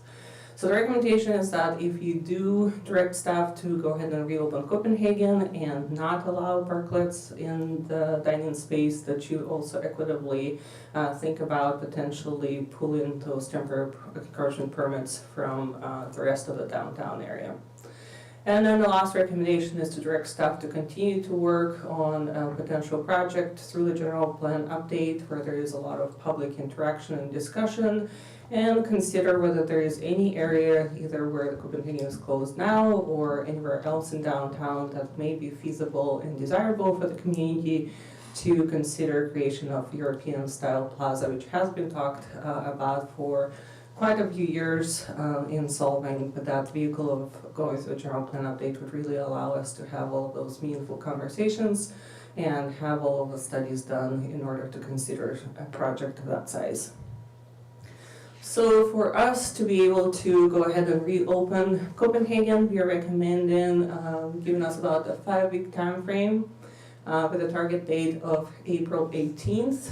What we're going to actually attempt to do in this time frame is go ahead and do some traffic counts while the street is closed, as well as parking counts, so that we can utilize that data while it's closed, and then also do the same analysis when it reopens, and be able to have that data and that analysis as part of the general plan update and those considerations. We of course would need to notify the businesses. The ones that will be the most impacted would be the ones with the temporary permits, but we will also want to reach out to the business community as a whole to notify them of the reopening.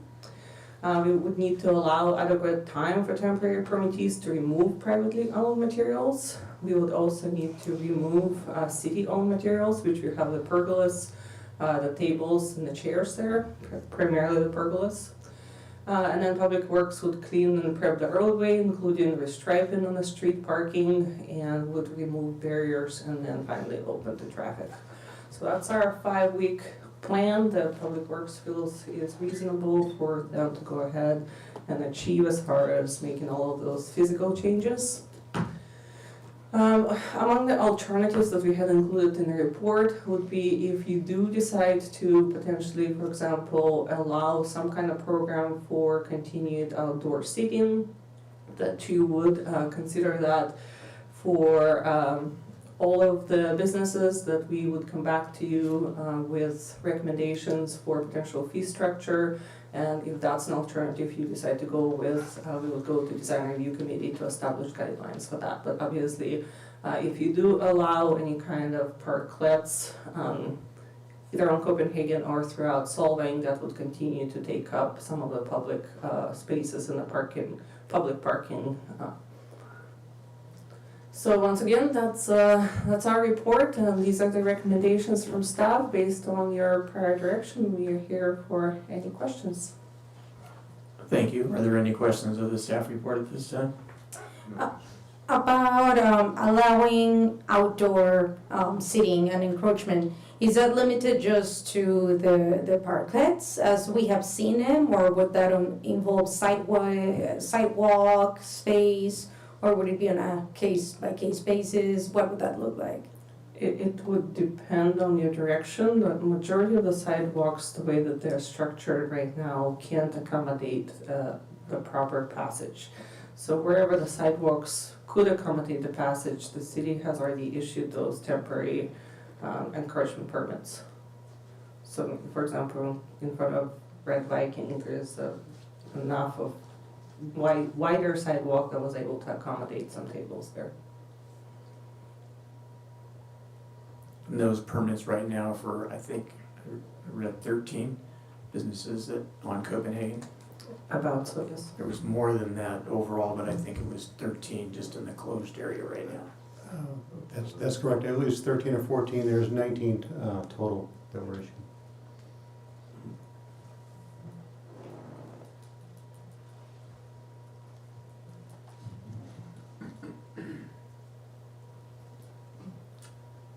Any final questions? Nope. So I will take it out for public comment. I have a number of speaker slips, so we are waiting for you. I'd appreciate it if we could keep this to 3 minutes, knowing what we have coming up. So I'll start off with speaker slips that I have right now. And the first one is Kim Jensen.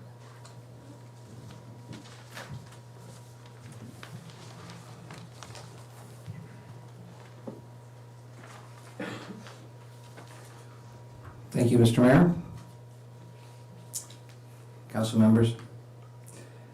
I'm going to make mine brief. I just want us to think again about parking in this city. And right now, what we're dealing with, and those parking spaces that we have on Copenhagen are pretty valuable. I'd like us to think about this because that would open things up. There's other businesses, retail businesses on the off streets that are having issues because the parking is closed. I would like to allow us to have some of this parking, and by having Copenhagen open at this time, it'd be beneficial to us.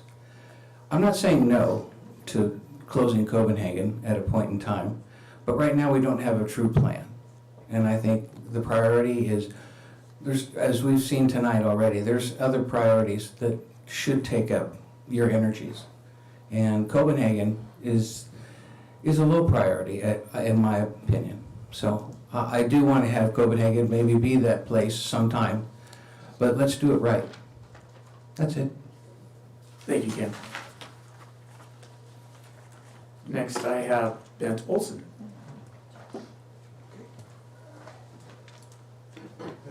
Okay. Ben Olsen, representing the Red Viking Restaurant and the Olsen's Bakery. And as we all know, Solvang is a fantastic, beautiful, charming town. But in the last 2 years, it has been even more charming. For what everybody tells me, what everybody tells, they come into the bakery and say, oh my God, what have you done to this town? You have made wonders in this town. What have you done? Well, we have made this town beautiful. We have opened up the streets. We have outside seating everywhere, and it's just made a heck of a big difference. And now you have decided to close it down and open it up to make it to a parking lot again. I just cannot believe it. And I cannot believe the people who are for this. I don't see it. I mean, we have added so much to this little charming Solvang as we have. And this is something we've been working on for the last, oh my God, 20, 30 years. So I think it's a big mistake to turn back and go back to make it to a parking lot again. Keep it the way it is, please, and put 10 flower boxes in the middle of the street. Put your flowers in the middle, you don't have to do that much. Flower boxes will make a heck of a big difference. So, please look into that. They do it all over the world. In Copenhagen, they have them walk the street, and they take flower boxes in there, and they make it really look. They don't do a heck of a lot to it, but they beautify it with flowers and stuff like that. That doesn't really cost that much. So please look into that. Don't turn it back and become a parking lot again. I don't know how many people you are listening to, but I mean, everybody I have talked to, in the paper you said there was only 5 businesses that benefited from this, but I have a list of here, there's at least 14 businesses that benefits from this. So please consider this seriously. You like to have the list of the businesses that I think that benefits from this? Could I ask you a question? Can I ask you a question? Ben, on the list that you gave us, are these people that you've talked to who said that they want this to remain closed, or are these just people that you know have businesses there? Which way? I mean, have you talked to each one of those? I've talked to many of them, yes. Many of them, okay. Not all of them, but many of them. Thank you. But I see the way they're benefiting from it. And I just hope that we don't go back to where we were. Like I said, there's something we've been working on for 30 years, for God's sake, to make it Solvang to a really, really charming place. And I think we have achieved it. At least almost achieved it. It could be much better yet. With very little. Flowers and flowers and flowers and flowers. Thank you. That's all I Thank you, Ben. Thank you. Appreciate it.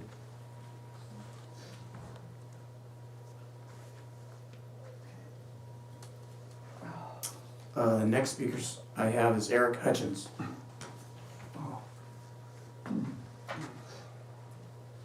Thank you, members of the council. I should start with a preface of apologizing for my remarks based on how your agenda is written.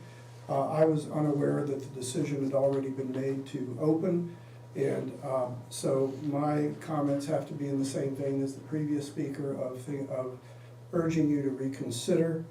I've forwarded a letter to you, and I'll, in deference to time, start in the middle of the letter and just give you my thoughts as I've been able to put them down, starting with the word opportunity.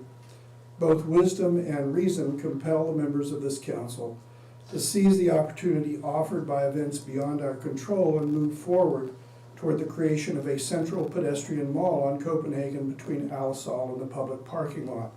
Consider the following. The purpose of a business district is to do as much business as possible by attracting as many first-time and returning visitors as possible. 2, during the almost 2 years that Copenhagen has been closed to vehicles, literally hundreds of both types of visitors have commented to me that they enjoy sitting and dining out of doors on Copenhagen and hope it continues. During the same period, none have lamented that the closure of the street has caused them undue difficulty in finding parking. Visitors equate the makeshift pedestrian mall on Copenhagen as a positive move towards creating the old-world Danish charm that prompted them to come to Solvang in the first place.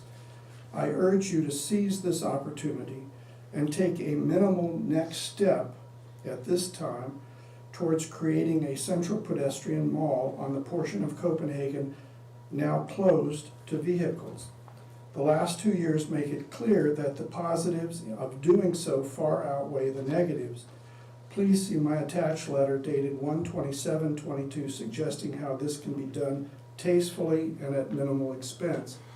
And I would simply add in closing that our democracy, we're in a special situation because we have residents and we have a residential-based democracy.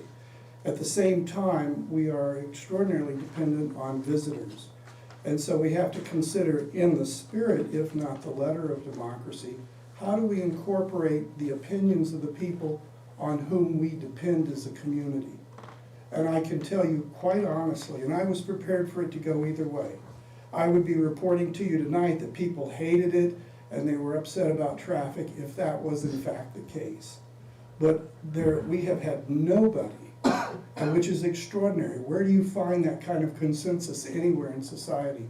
But we have had nobody that said, you know, this was probably a nice idea, but it's really made our trip unhappy. Okay, it's all been the opposite. So that would be my comments. Thank you for your patience. Thank you, Eric. Next, I have Mike Llewellyn.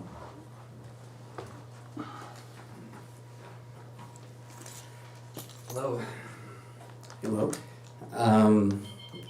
Like I've mentioned before, I think having the street closed really improves the charm of the town. It's people like it, and I would hope it would continue. I know a lot of people that feel the same way.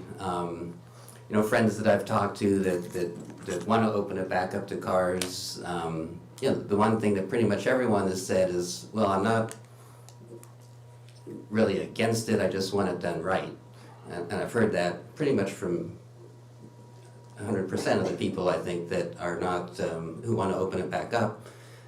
So I tuned into last week's, or 2 weeks ago, the last meeting, and I was hoping it was going to be the beginning of a conversation of how do we do it right? How do we satisfy the concerns of the people that want? And so I hope that conversation, whether it's we open it up now or stays closed, that conversation will continue. I hope it's not, open it up, have a traffic study. It's not just an excuse to sort of, okay, we're done with the idea. I hope that we'll continue to talk about it. And my preference would be to keep it closed while we talk about it. But anyway, that's how I feel. Thank you. Thank you very much, Mike.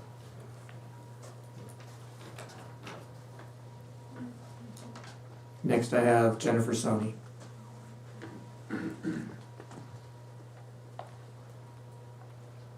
Good evening, Councilman. Good evening. I keep hearing in my mind when I was a child the one song that was wonderful, wonderful, Copenhagen, such a lovely place. And with that, I think about the street Copenhagen and what we have the opportunity to enrich all of those lives of women, children, whether they are they come to Solvang seeking something where they cannot travel to Copenhagen, or maybe they have limited economics. We have this opportunity, this unique privilege to take what our founding fathers started with the Danish capital of America, to truly make Copenhagen and Solvang into that enrichment. They did not stop when they came to the United States. They did not stop when they built the buildings and then erected the architecture that makes people come here to see little Denmark. Not only do they have the pastries that Ben Olsen so graciously has provided for the community, or the chocolates that Kim has. They come here seeking joy. Do not turn Copenhagen back into a parking lot. If that's one thing, whether it's my business or not, I think we have a unique time in history to change things and take it to the next level that the founding fathers began years ago. Don't let our tourists say, oh, well, we love going to Copenhagen or Solvang, but what they did was so beautiful on COVID. Now it's a parking lot. So where are we going? To Pismo. Or let's go to Paso, because those communities are progressive. Spend our dollars on our infrastructure. Don't give it to IDK or some other commodity. Put the money in our business communities. We will all flourish, and this time, a very positive element for all of us. Thank you. Thank you, Jennifer.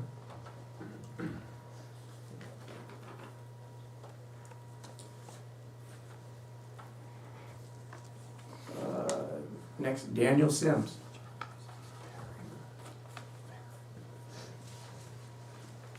Thank you.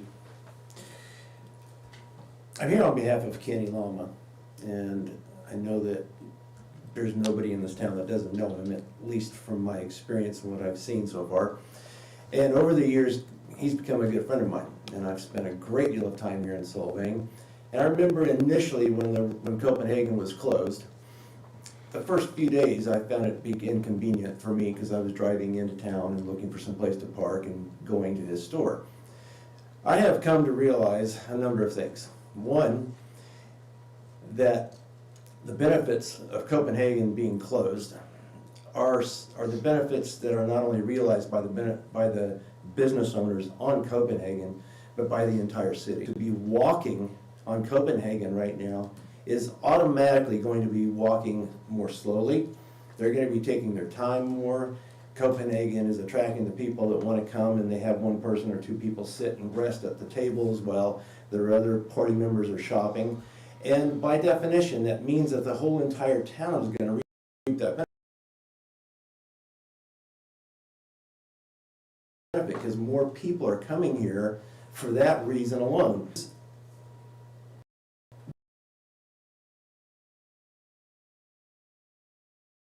Designed, or the idea of Solvang, is to be more of a walking town and not a driving town. Having Mission Drive 246 go right through the middle of town is horrible from my perspective. I mean, and it's something that is unavoidable. So having Copenhagen closed is a great thing to have 2 blocks away, just or one street down. I understand there's a lot of logistics to go into this, but I believe that parking is something that could be dealt with in so many different ways.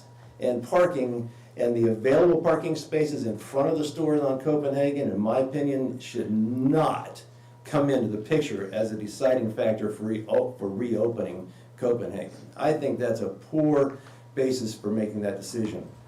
And I think that you would be wise to consider at least extending the temporary closure during the planning process that might actually create a permanent temporary.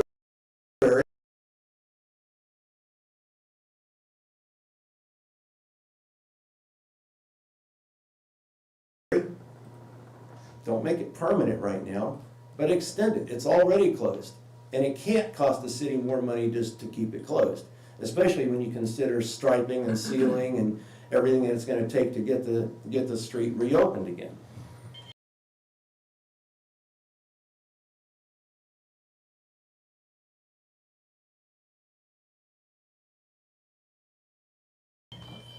Real quick, with my customers, I always feel like, and I'm a business owner myself, my customer has to win, and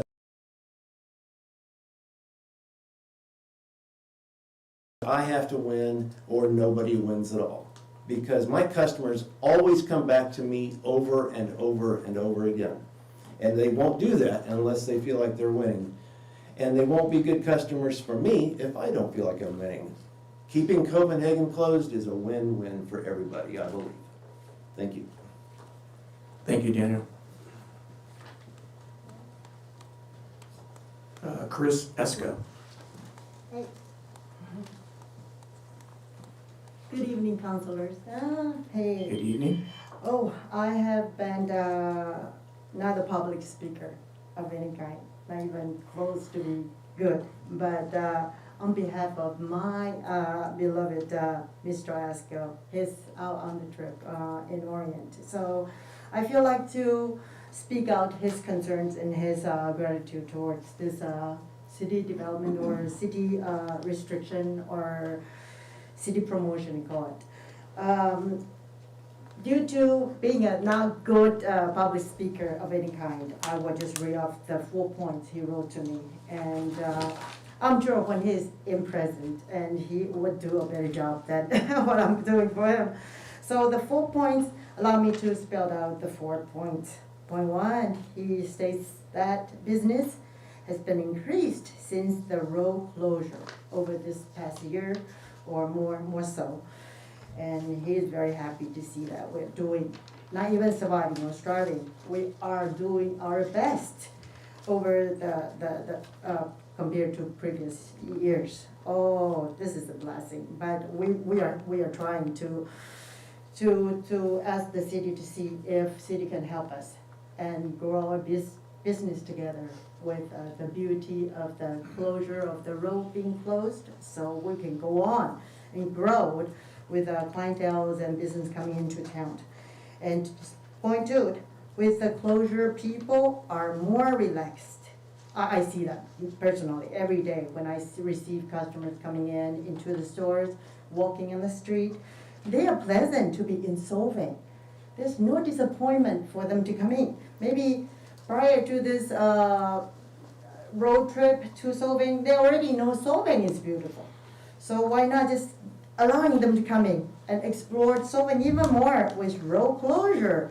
Not the streets full of cars driving back and forth. They have to be careful. If they can stroll their kids through the street, allow them to come in and enjoy their time here. That's why we're here for them as business owners. And number 3 point, and the food, beverage, and retails are the 3 legs of the business success table. That's Solvang stands on. The road closure helps all business during this time, I'm sure, on the street, and increases their revenues for all benefits. And so increase the tax revenue for the city. That's a true fact. And point 4, fourth point, not the last, but keeping the closure also adds to the feeling of European town. People walking, talking, and relax leisure time here, vacationing time. They can shop more. They can spending their time valuably. I mean, with their loved ones, even the day trippers or 2-3 days, being in town. Okay, allow me to finish this. Since working as a manager in this store, I recently took a trip to Houston, a week spent in Houston, and coming back, driving into Solvang. Solvang is so beautiful. The landscape open up your eyes, your heart. Not because I miss home, I have to come back 1 week and exploring this. This landscape beautiful just opened my eyes to see how beautiful my home here in Solvang is. That's why people keep coming. Maybe we've done such a good job with a bureau, visitor bureau. But guess what? We can offer that to people. Like Jennifer mentioned, we don't want to keep turning people away to Ventura, to Nipalmaya, somewhere else. Keep them here. Keep us growing. Our business, our life here with the city in Solvang. We love Solvang. That's my passion and my love. To let you share, to let you hear. Thank you. Thank you, Chris. Angelique, or is that correct? I'm here on behalf of Cafe Esco. I've been working there for about almost a year now, and since the closure, it's been increasing a lot, like with many people, like common customers, like I've had a couple couples come in and say how beautiful it is, how it closed, and see all these flowers, and I think the closure is just better than reopening it. We'd rather see people walking down, sitting down, eating, enjoying themselves than people driving and parking. And it's just better to have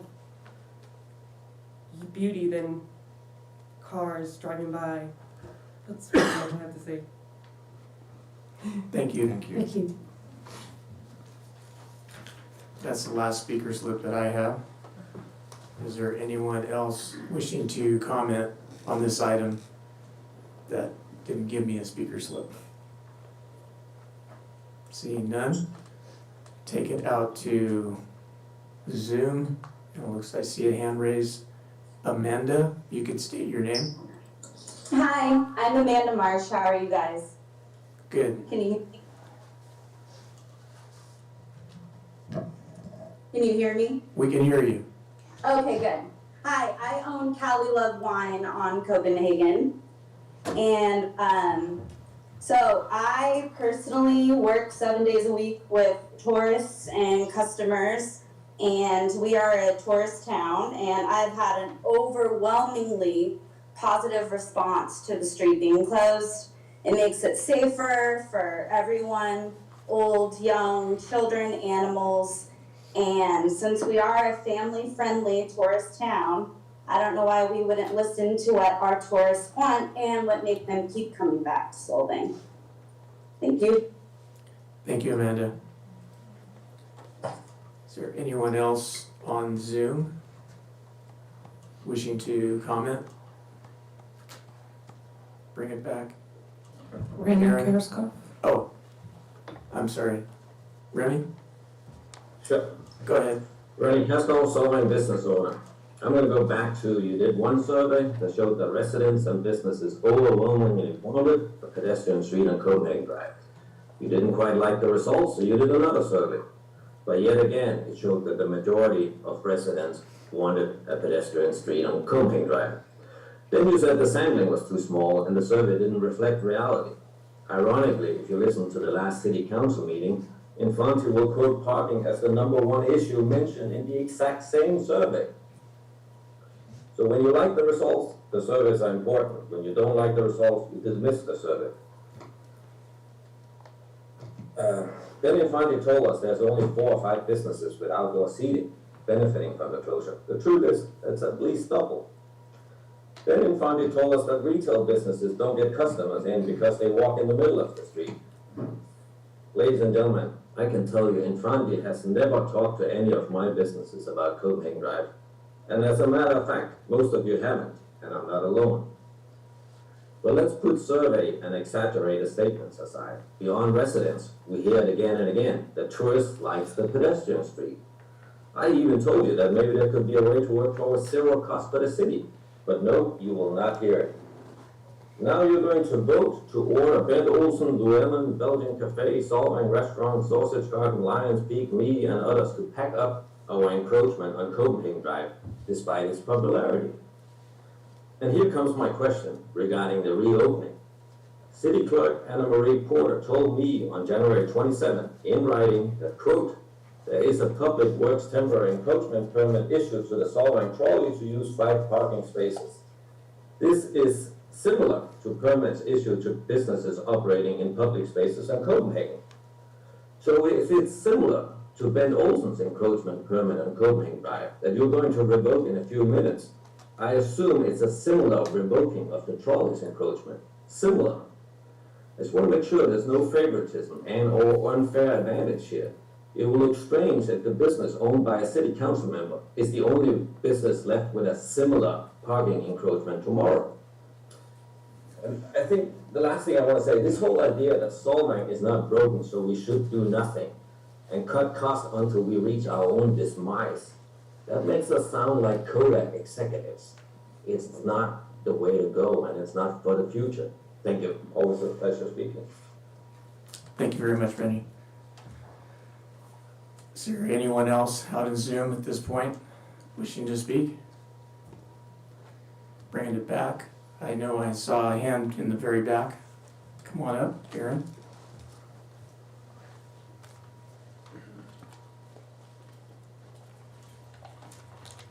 Evening, Aaron Peterson, Solvang. It's sad that we're pitting the town from east to west, or from restaurants to non-restaurants, or retail, or a few folks that have advantages that they see from obviously free, or even they're going to pay for their seating. Growing up here, we had an east-west battle for many, many years until the west end of town got developed, and we've kind of reached out to everybody, and we're kind of a united town. I'd like to hear from more folks. I'm not against closing Copenhagen Street.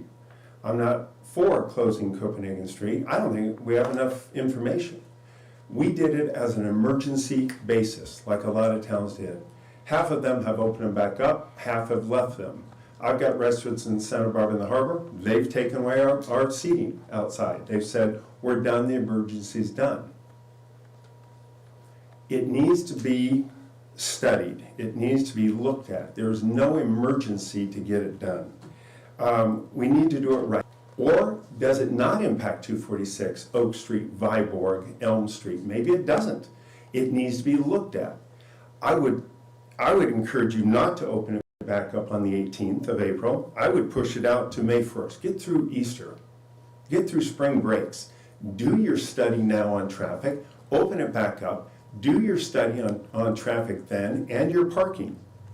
And it's not just for the 7 or 8 or 9 businesses that have tables and chairs out there. It's for retail. It's for also people that live in town, residences that have no horse in this race, that want to get through town or want to be able to park and shop. We have not given it its due share. And let's not spend $3.5 million. Maybe we spend $10 million. We go from Marisol to Atterday, or we go all the way down. There's so many options out there that we need to do. It's a big deal to just say, oh, temporarily it worked. Leave these funny structures up there and just keep doing it, I think is not in the good interest of Solvang in the long run. Because it is a big deal. It's not fair to other parts of town if we reward some parts and not others, unless we hear from those other parts of town that they all do benefit from it. Because it's not just food, it's also the speakers, that the town is so great now and is wonderful now because we gave a block and a half.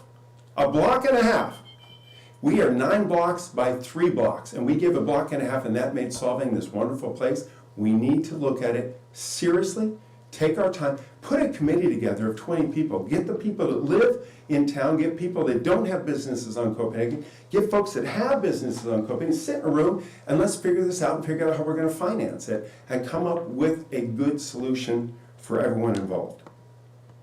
Thank you. Thank you, Aaron.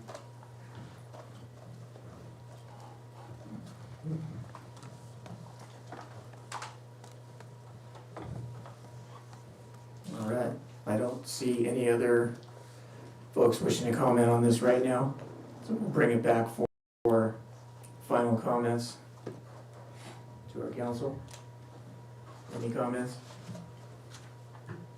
Any thoughts? I have a Many comment. thoughts. I'd like it closed. That's my comment. I want to keep it closed. We still actually have some people that come to the town that don't really like crowds. At the worst case, I'd like to just push it back until summer or even after summer. And Aaron always makes really great points. But if you look at, there are people in this room tonight that still wear masks and they don't really are kind of comfortable walking down sidewalks in crowds, and having an open area downtown I think has been beneficial to visitors. I think our auto traffic, as people start to travel further away from their homes, because COVID, as I've said before, COVID has been a business blessing for this town, because we've become close to people in LA are coming up here. We've seen it, everybody knows it. And I know this is an experiment. I think it looks a little bit sloppy, but I sure like the way the residents enjoy it.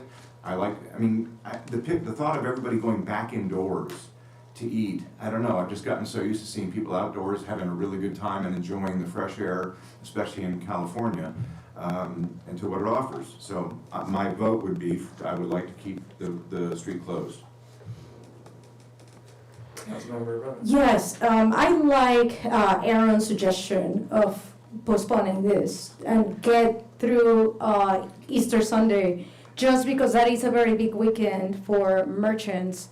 The last thing that merchants need is to worry about getting all of this gear out of the street while they are also gearing up for a big weekend. If we were to do this long term, I would love to see this go through a general plan process where more people get their input. We figure out how to pay for it. We figure out what it's going to look like, and we figure out why just 1.5 blocks of the town should get the benefit, when really it could be a lovely setup to have, more of Copenhagen closed. There are many people that complain that whenever the street closes, not just for the street closure to allow for COVID outdoor dining, but anytime there is a festival, people like to enjoy that part of town that is closed, and they don't stop and visit the other 7.5 blocks that comprises downtown Solvang. So I think a more extensive plan to study this and get more people involved is appropriate. I would support a motion that keeps the town closed to get us through Easter and spring break, and then open it up and send this out to have a discussion on it on the general plan. And I just want to mention, I don't like to bring my personal business onto the dais. I want to keep partial, and I'm happy to recuse myself anytime that we're discussing something that may possibly have an impact. But you know what, when the street closed, nobody gave a thought about where we were gonna park, or how I was gonna conduct my business. In fact, we shut down for 7 months straight when everybody else had the opportunity to operate outside. We have to wait for 7 months while other people didn't need to close at all. It's very different to compare a business that operates on a brick and mortar store than to compare it to an attraction that operates on the street. And if we are going to talk about that, perhaps we should also talk about why the Mokes get to use the street, why the pedicabs get to use the street. How about Uber drivers or Lyft drivers? They use parking too in the street. It's just a bit silly. So, thank you. Any other comments? Councilmember Thomas. Yeah, I was the one that made the motion, I think, last time to go ahead and reopen and then restudy. And I'm going to stick with that. We've got 10 people who spoke, 11, I believe. Most of them are business owners on the street. And I understand their feelings. I feel for it. This is not an easy decision. I have said, like most people have said, if you're going to do it right, not the way it is. And I'm not sure what that cost is gonna be. I've seen everything from $1 million to $3 million to do it right. And that's assuming you just leave it where it is and don't expand it. But I'd like that decision to be made after we go back and take a look at it the way it was. Because I've had as many calls as you've had speakers today of people who have said, I can't get to my park and use those stores. And a lot of people in this town are not on Copenhagen. The visitors are. They're going to be here anyway. But I would still like to see, while it is, all we have to do to reopen is restripe and remove a couple of structures. And I'd like to go with that for a period of 4 to 5 months. And if we want to put together a group to look at a more permanent closure and what that closure would look like and where those closures would be, because I don't know that we ought to leave it just at Copenhagen. Why should Copenhagen be the only one that gets the benefit of a closure?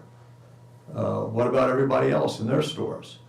So I think it needs a broader view. I'd like to go back to the way it was until we make that final decision. And therefore I would keep my motion of the reopening. I'm not really set on what the date is. If it's, you know, more appropriate for a date a little bit down the road, then I'm fine with that as well. But I would still like to see the reopening and a study and a cost estimate citywide, not just Copenhagen, but citywide, to see what we can do to bring that charm that you want to have, which Solvang already is, by the way, and has been. So that's where I am. I would have a tendency to agree with Mr. Thomas. There's a couple of reasons for that, but I think what we have been asked to do is, since we agreed to reopen, was to approve the reopening that was read to us and what was going to happen. Also cancel the encroachment permits on Mission as well. There's also an erosion. Sorry. Well. Is that a comment? And there's also an encroachment on Copenhagen down across from the peasant feast. So there's a couple places that need to be cleaned up with regard to that. There's a recovery of parking, that's an issue. One of the things about the parking is not just that we get to park back on Copenhagen, but the tourists don't park in front of the residences down on 1st Street, 2nd Street, Oak Street, and all the rest of that. And that's where I get a lot of complaints about the closure of Copenhagen. So, can make a motion? Well, let me ask you this, are you both, are we leaning more towards just the full opening and rescinding of everything, or looking at any alternatives? No, I would go with the full reopen. And so would I. The only thing is, I do like the idea of studying it some more, but kicking it down the road, giving it to the general plan update, which is going to take months to get through all this, is just going to delay things forever. So I would like to suggest that it is opened, as was option A, I believe, of the recommendations, and then turn it over to the GPAC and the Planning Commission and the DRC to take a look at it and see what they think. Get a committee of citizens, sure. As Rennie suggested, we got surveys from all kinds of people, but we didn't get a huge amount. And it was an interesting result. He didn't like my opinions on it, but that's beside the point. So, right now, I say open it back up, give it to the general plan study.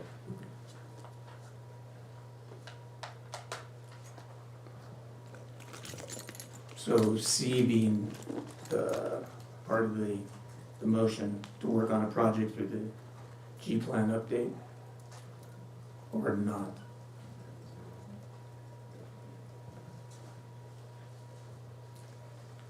So I think it would behoove us to definitely put it in there. Yes. And work corresponding with the general plan so that we can get an EIR and all the other things that have to go with that, so everyone knows the ramifications of keeping it closed and or keeping it opened. And I'd like to look at other areas as well, so maybe it's not just Copenhagen. You know, there's a lot of other businesses that would like to have, you know, the availability of people walking by with a wider area than they have now. Which is also part of that Study, yes. the or an alternative downtown location, or an alternate downtown location. Right. So, I think I know where we're going, but let's take a motion. I'll take a motion right now. I'll move that we approve the Copenhagen Drive reopening plan, approve the lifting of the temporary outdoor parking encroachment program, and direct staff to continue work on a project with a general plan update to consider the creation of a European-style plaza. Is there a second? May I just clarify the date of reopening? I think you had suggested the April 18th. I would put that in the motion, April 18th. And I would like to expand that motion, if I may, that we look throughout the city and not just limit this to reopening or just the Copenhagen. That's Yeah, that's consistent. part of Yeah, part that's C. part C of the Okay. recommendation from the staff. Whole thing. I apologize. Is there a second? Second. Madam Clerk, would you please take the roll? Councilmember Clark, No. Mayor Pro Tem Infante, Yes?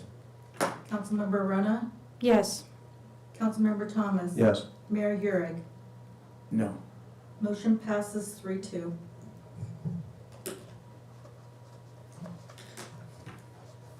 All right. Thank you all for your comments. Appreciate the input. Moving on to agenda item number 9. Solvang Park improvements. The City Council received the staff report regarding proposed improvements to the Solvang Park and select preferred improvement option. So this item, as I mentioned earlier today, has to deal with solving improvements, capital improvement item. It was part of the originally adopted CIP program for the current year. So what we are here to do today, if I have my slides, receive a report on alternative options for improvements to Solvang Park.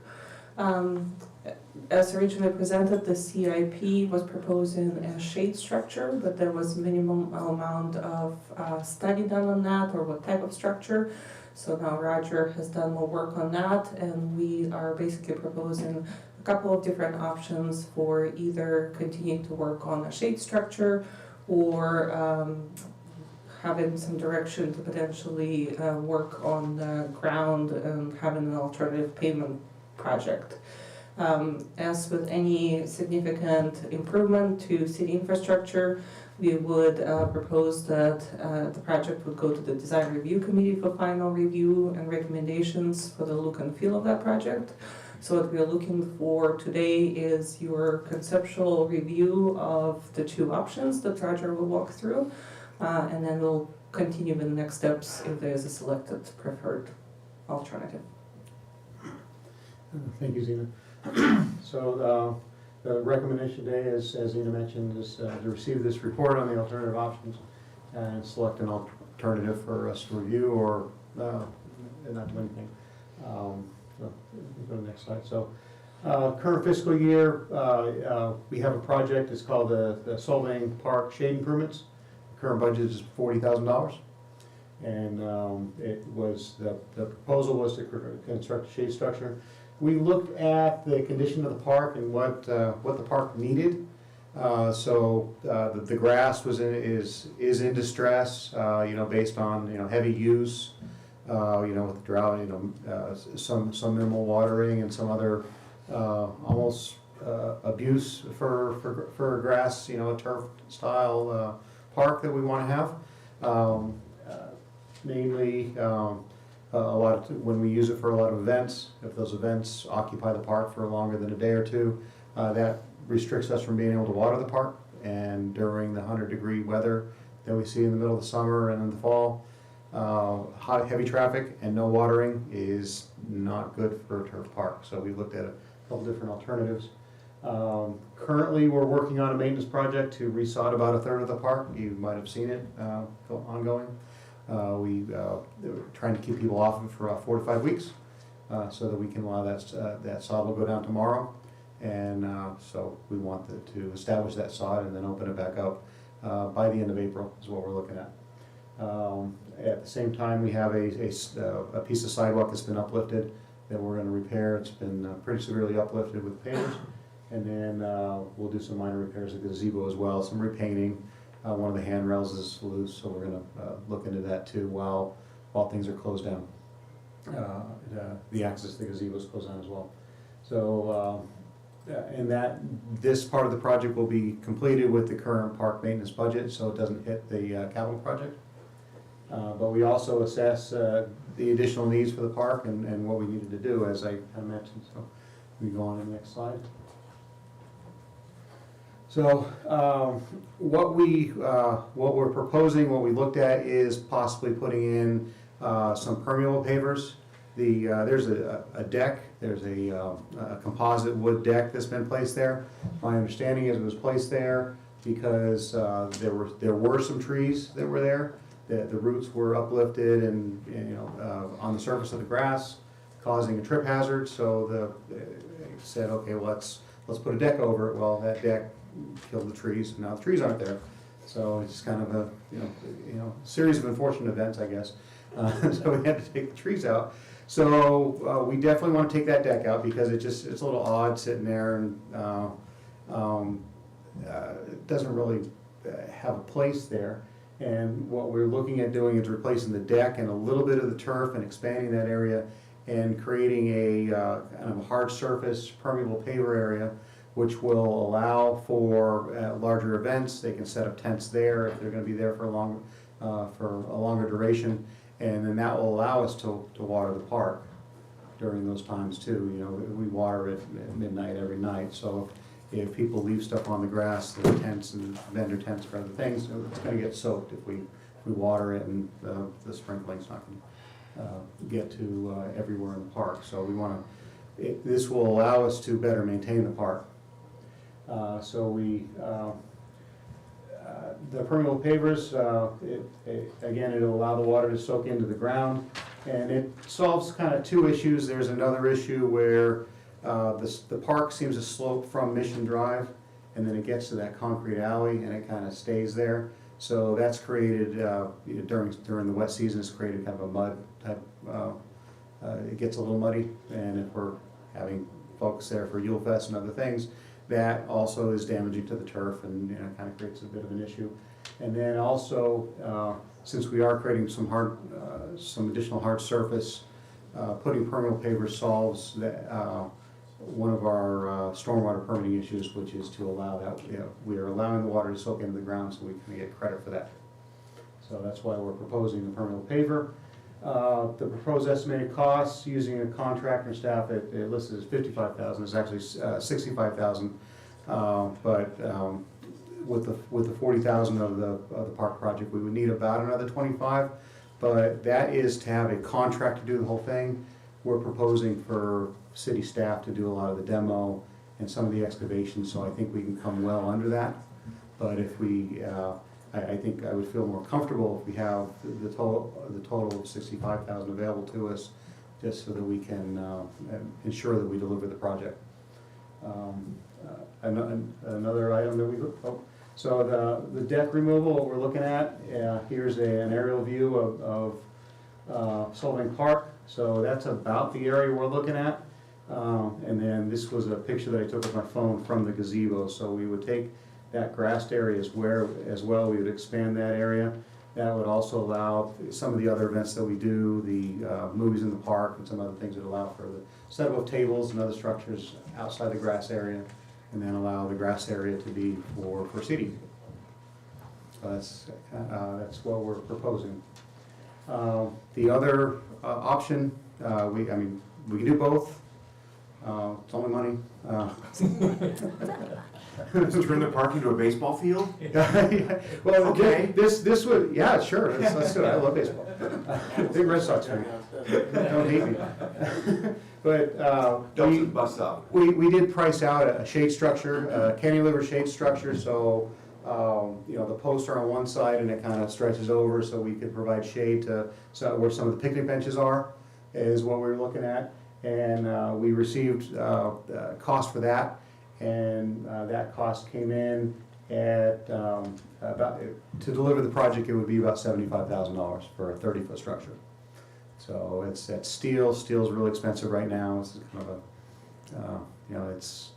I was shocked to see this price, but it blew me away. But because this is called Solvang Park Shade Structure Project, we figured I would put this forward and let you know what it would take to deliver this. So with the existing budget of $40,000, we would need an additional $35,000 to $45,000 in order to deliver this without the other improvements. So that concludes our presentation. So in summary, current Solvang Park project is for $40,000. The deck removal and replacement of perennial pavers, we would need an additional $25,000. I think we can come in well under that. But also the 30-foot shade structure, we would need an additional $35,000 or so, in addition to the existing $40,000 in order to deliver that project. So that concludes staff's presentation, and I'm open for any questions. Any questions of the staff report? Yeah, go ahead. No, you go ahead. Just a quick question. You had on the project here, improvements to the gazebo. Yes. Whatever happened to the ADA improvements to that? Because that was something I saw, I don't know, 5, 6 years ago that was proposed and never got happened. Yeah, can you tell me? I can't speak to the entire thing, but it has been discussed. My understanding was that someone was going to donate a lift. Yeah, Vikings. And if that's donated, we used for some reason. I'm sorry, what was that? It was refused, as I understand it, for some Okay. reason. Huh. Which seems silly to me. Yeah. If we were gonna pay for it for you. Yeah. I'm sorry, the Vikings were gonna pay for it. I think with some minimal site improvements and a little bit of steel work to create a gate, I think I can certainly make that happen if that's the desire of the council. I'm not sure how much one of those lifts costs if the city were to buy it, or if the donations, if they're still open to donating it. One thing to consider though is that we would have to train somebody to be able to operate that lift, especially during weekends and other things. I mean, we do have some staff that's available on call for about half the day on Saturdays, on weekends to set up facilities and stuff, but you would need a few people trained to how to operate that if there was a need for it. Well, but yeah, then let's go back to the need question. Mhm. Is it required that we put an ADA improvement to that? I never understood it in the first place, because it's 5 or 6 steps, and I understand you can't get up there in a wheelchair, but do we need that? Is that something that's necessary? The state requires health, somebody? That's a very good question. It sounds like it's something for the city attorney to answer. So generally, what happened after ADA is public agencies like cities are required to go through what's called a transition plan, where they identify the areas that could be improved for disabled access, and then they have to chip away at that with the higher priority, the next priority, and so on. For example, the city of Sacramento ended up in a lawsuit because their sidewalks were not accessible, and they ended up getting into a settlement agreement that cost them about $4 billion with a B dollars to make their sidewalks more accessible. So you look at the places where you have higher access needs and address those first. You also have certain requirements when you're doing street work to increase disabled access. With respect to the gazebo itself, if there is not significant public traffic or public accommodation need for that, that's going to be lower on your priority list for doing that. So we have to do it ultimately, but not right away. If you had unlimited funds, the answer would be you would need to get to it. If you don't have unlimited funds, it goes along the transition plan. Fair enough, thank you. I have a question regarding the shading structure. There are some, I know the trees that you're talking about that got removed, but there are also other trees that are close to the benches. does the shading structure affect what happens to those trees? We would be looking into placing it so that we provide adequate shade for where those picnic tables are. Right now, the trees, they don't have leaves on them, so I've tried to really take a look at how much shade those trees are going to provide. There's a short wood fence there that is, and then you do have I think there's about 4 trees that are there. The shade structure would be placed in such a manner to enhance the shade that's provided, try to take advantage of the shade that's provided by the trees. Okay. But then also try to enhance and provide a permanent, Okay, I would just hate to see that bringing in the shade structure means that we're getting rid of the trees. That's not the That's intent. not gonna happen. Okay. No. That shade structure is going to parallel the fence line, essentially. That's the intent. We can certainly look at some options. It could be perpendicular to the fence, kind of by the water fountain, if we can bring the presentation back up. Go back one more. We could put it along here. Provides, basically over that section to provide some shade there. But currently what we're looking at is with the posts here, and it would be cantilevered over there. So basically to provide some additional shade for that picnic area. So that's the intent that we had, but I mean,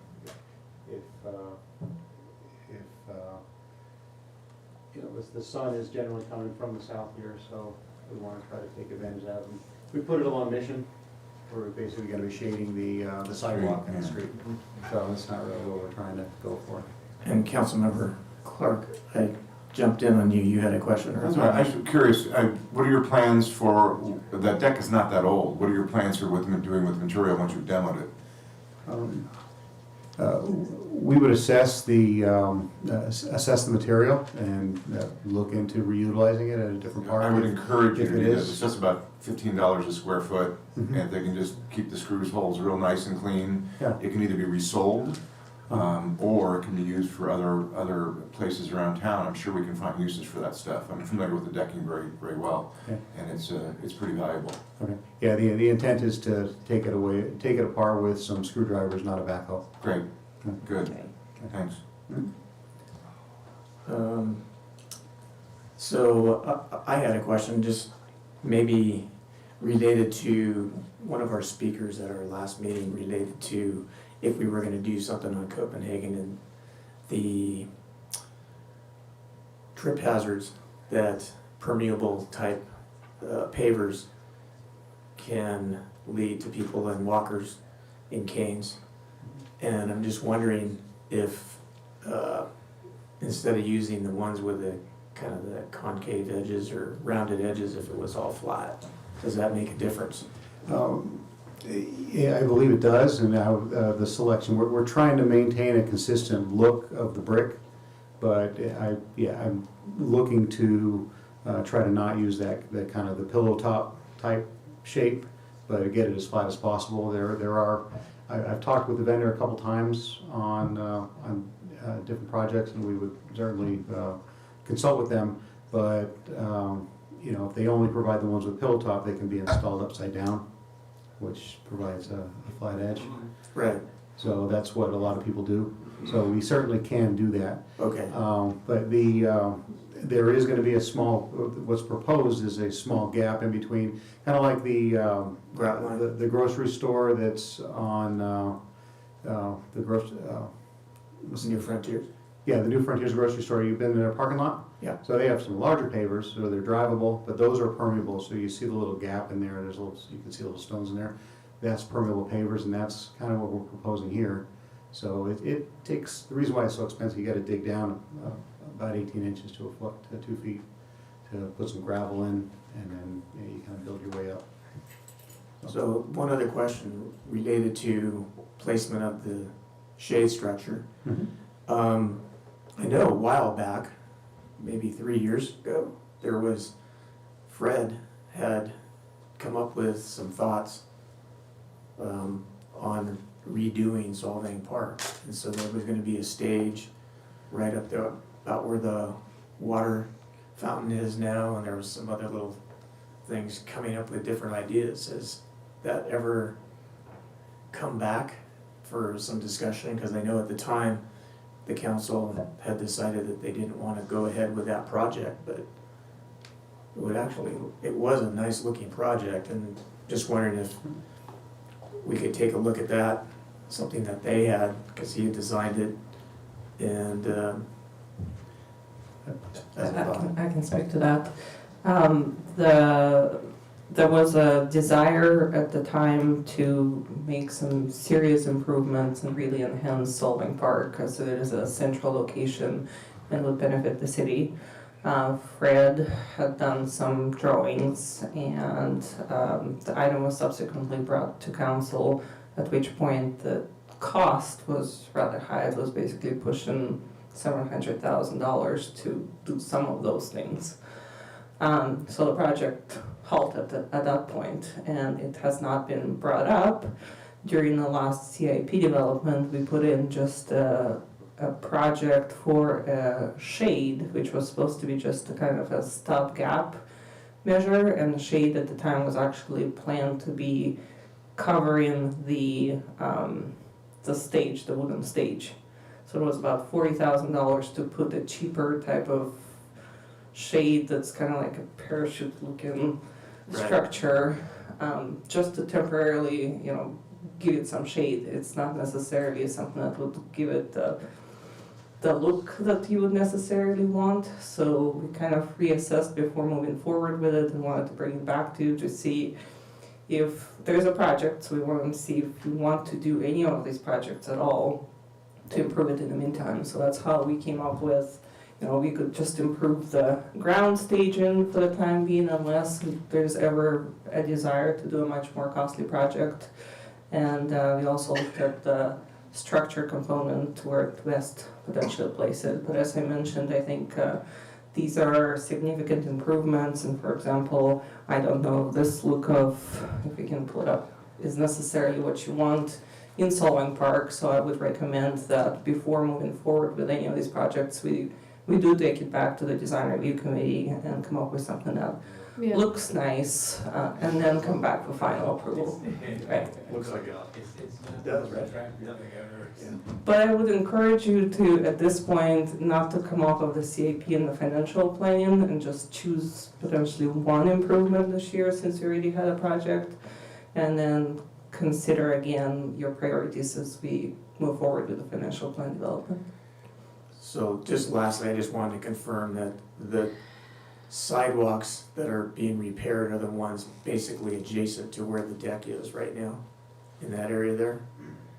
Where the tree, the sidewalk repair that we're talking about, we're gonna pay for that through roads and sidewalk money. Right. So it's not gonna hit this, but it's on First Street. It's a on First Street, very large tree that's uplifted pretty significantly. Okay. Probably a good 6 to 8 inches has uplifted. The existing pavers are on a concrete panel, and it's just lifted the whole concrete panel. There's one of those by King Frederick Hotel, I believe, as well, where the sidewalk's almost at a 30-degree angle at one point. Yeah. That's why I just wanted to confirm that, because that was what I was thinking. It was over there by the First Street side. So it's a very large tree that has been uplifted on First Street. It's right near Mission. But. Mr. Mayor, may I ask one more question? You may. I've seen at certain events, in fact, we've done it at our business, where we put out those like sail-shaped, colorful tarps that let out some area, and in some it was a really inexpensive way to provide shade for temporary events, but you can make them look pretty neat. Is that something that's even been considered for a short term? Maybe until we have more money to have permanent shade structures? I mean, you can do that for a couple $1,000s. We can certainly look into that if that's the desire of the council to look into some other less expensive shade structures that are more of a sail. You know what I'm talking about, though, guys? Yep. With those colorful, like triangular shapes, and they use some rope to tighten them up to a post or whatever. And it's a quick, easy way to make some nice shade, and I think it's rather festive, but not carnivalish. It could be done tastefully to put in, to fit in with the theme of the town itself. Put a couple windmill emblems on it. What are you thinking about for the weekend, for a weekend event or something? That'd be fun, yeah. And then just take them down the rest of the time? Or, like, leave them up the whole summer if you want to. If it's not in the CIP now, if the money's not there for a shade structure, this is a very inexpensive way to create some shade and make it a little more comfortable. Yeah, it's not a bad idea. Well, yeah. Is the resod going to be available and ready for heavy usage for the half marathon in May 7th? Yes. Yeah, the resod should be open by the end of April. Yeah. We plan on having it open for the Dotson event, which is cars, not dogs. Right. As I confirmed. But, Doc soon. Yeah. Not doc soon. Yeah, so the resod will be ready for that event, that's correct. Okay. And the intent for the other 2/3 of the park, if, depending on which direction we go, if we're able to keep some of these event tents off the grass for the duration of the summer, see how the rest of the grass does. If we do need to resod, we can certainly do that after, hopefully between Danish Days and Yule Fest, we'll try to get in there and do the best we can to do the rest of the park with the resod. The current sod though will be walkable by when? End of April is what we're looking at. In time for the music in the park, Chambers music in the park? Yeah, that's in June. That's in May or June? June. June, okay. Yeah, first large event that's actually gonna be using it would be the half marathon, because they're like really impact on Solvang Park. Yeah, we're looking at 4 to 5 weeks from tomorrow is what we're looking to be able to open back up. So for what it's worth, I've spoken to Recreation, and they're really looking to see about getting the pavers. They would like that more so than the DG. I agree with that. Yeah.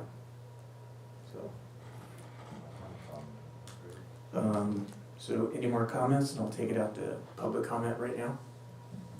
I don't have any speaker slips on this particular item, but is there anyone wishing to speak in public regarding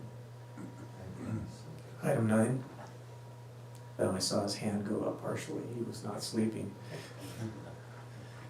Seeing none here, is there any out in Zoom or telephone wishing to speak on this item?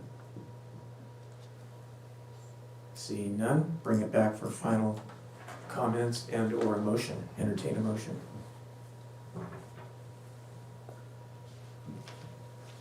Okay, so I've got a couple things here, and I apologize. Let's go through this. So I agree with the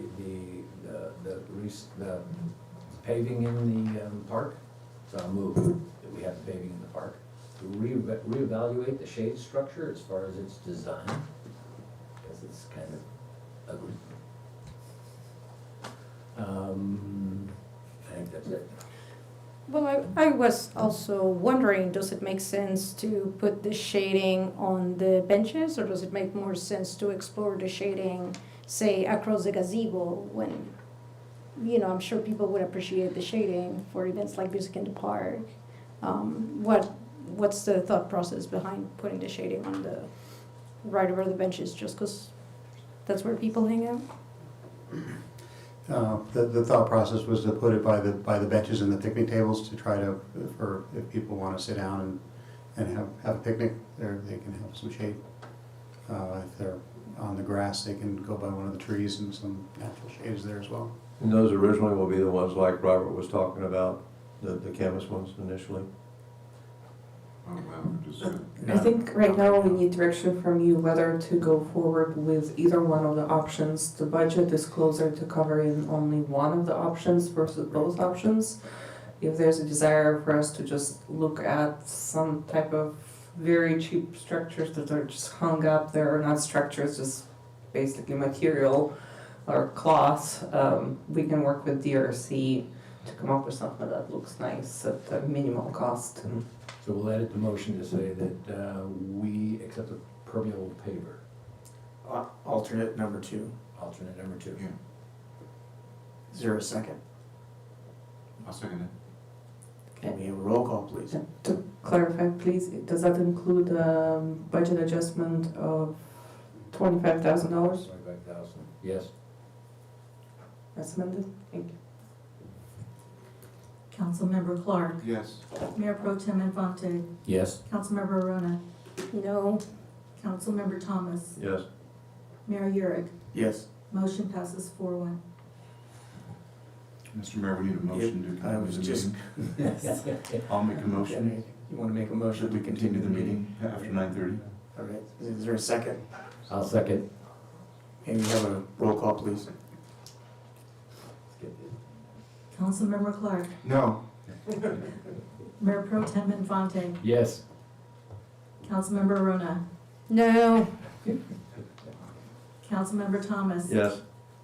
Mayor Urick. Yes. Motion passes 3-2. We need to get this done, folks. All right, moving on to item number 10. Madam Clerk, would you please read that into the agenda? Scope of work for issuance of a request for proposals for marketing services for fiscal years 22-24 and additional TAC recommendations. The City Council received Tourism Advisory Committee TAC recommendations unanimously approved at the March 3rd, 2022 regular TAC meeting and direct staff to 1. Issue a request for proposals for marketing services. 2. Discuss TAC recommendations for events permitting and hiring a local marketing coordinator and direct staff to return with a plan to implement the recommendations. Is there a staff report? I will introduce the staff report. So the recommendations for you to receive the TAC recommendations and direct staff to issue requests for proposals for marketing services and to discuss staff recommendations for events permitting and hiring a local marketing and events coordinator and direct staff to return with a plan to implement the recommendations. By way of background, the City Council directed staff to work with TAC to develop a scope of work for marketing services in order to issue a request for proposals for services after the current contract expires on July 31, 2022 with the current contractor, who is Cox & Marvel. The Tourism Advisory Committee held a number of meetings, but most recently, the Tourism Advisory Committee formed a subcommittee and developed recommendations which were unanimously approved by the TAC membership on March 3rd, 2022, and which are being presented to you today.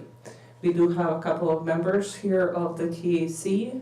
We have one in person, who is Tracy Beard, who was on the committee, and we also have Chair of the TAC, Cheryl Schallenberger, who is participating by phone online. So the TAC recommendation summary is summarized here and is presented in greater detail in the staff report. Number one is that they recommended to essentially dissect the contract, which is a little bit convoluted right now, into 3 different what I call buckets here. So they want to see, and I think that works well in terms of the expertise that you're going to get and the processes for these 3 different core sort of areas that are currently lumped under the marketing contract. So the first one is the core marketing, which is your traditional marketing, which can be easily outsourced to a local or a non-local organization. And that includes the social media management, the media coverage, and the strategy. And there's greater details in the proposal for the RFP scope itself. But that is essentially the bucket that the TAC is proposing to actually putting out as an RFP and seeing who is available for that function. The second function is the special events permitting, which the next item you will be looking at the guidelines in more detail. But the recommendation is essentially to return the control of the special events permitting back to the city. It's really a very regulatory function that is supposed to be done by the city. The city still ends up being very involved in that process in order to make it happen. So it just makes sense to have much closer control over that and bring it back in-house.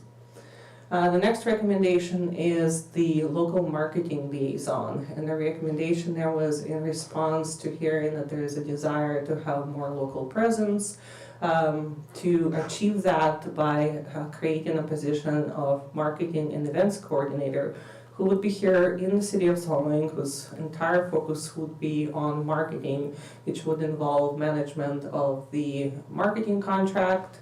They would be the individual working with the city on events permitting, working with the tourism advisory committee on making recommendations, what events should take place and when, how those benefit the city from a marketing perspective. And they also have a number of just management locally, the office, the phone calls, and everything else that comes with that.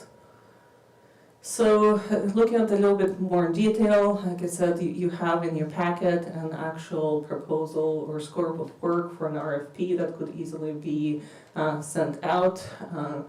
The components of that RFP are, the main components are the strategy, the creative and the production, which includes print advertising, website design, broadcast, TV, radio, video assets, digital banners, signage, collateral, sales materials, etc.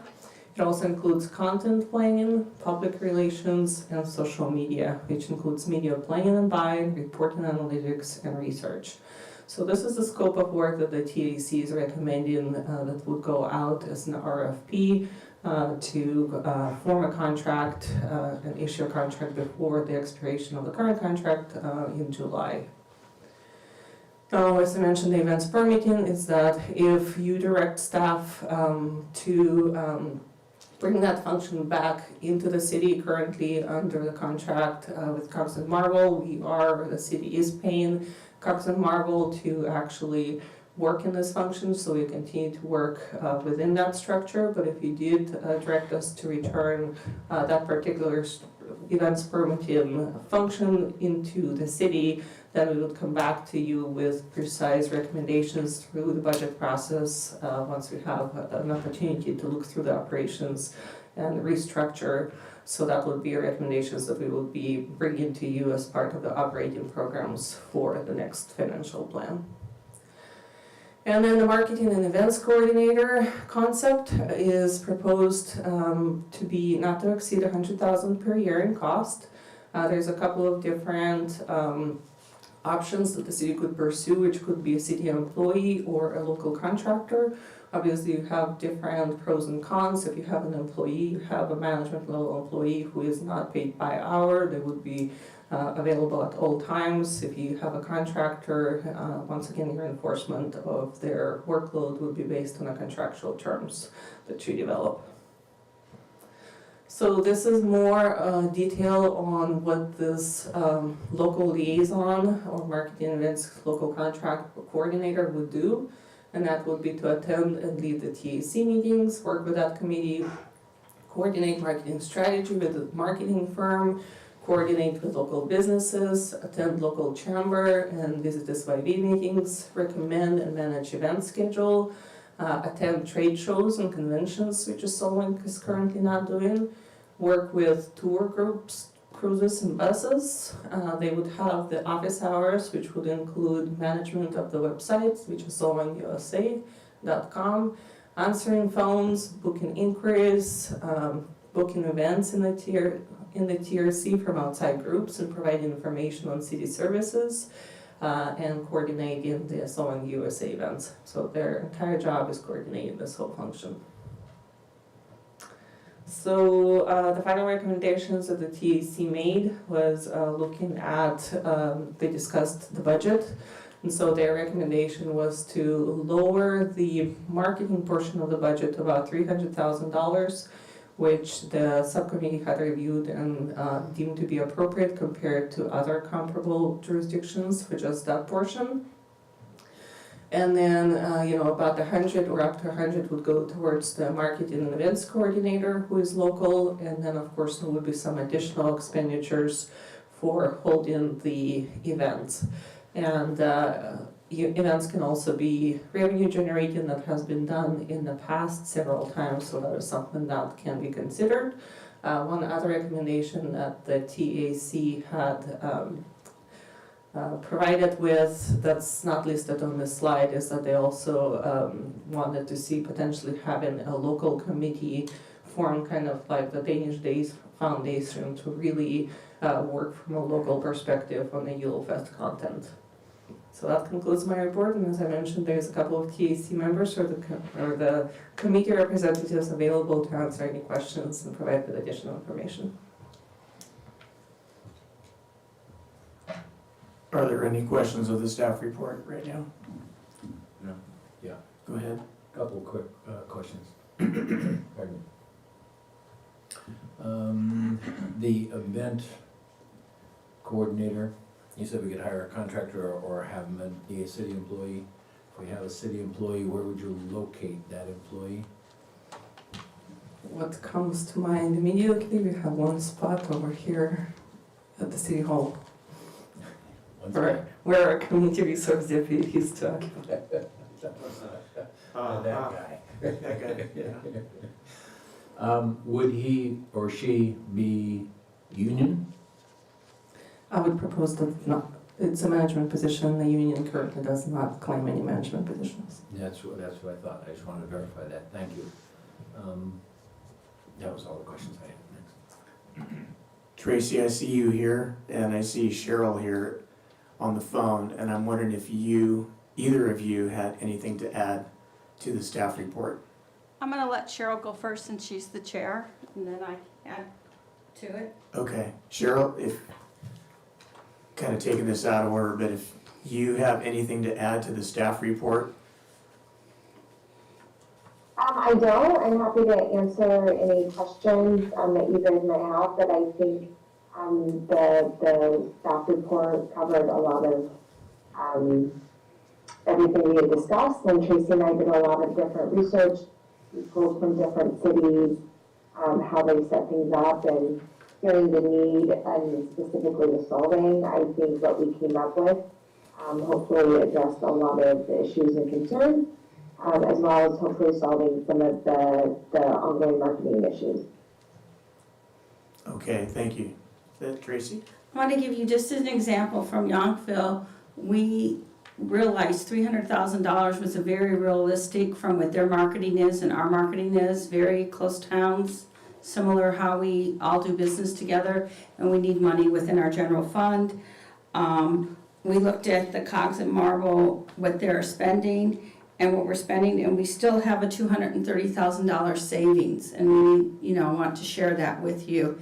And we felt to give the city back the control, it was really most appropriate to have an employee in a management form, because you have them on call. We all know we all work more than 40 hours in management as we're there, and it would give the city more opportunity to have somebody here full-time, and that would answer to you all, to our community, and to Xena. And I think that was the best way to do it.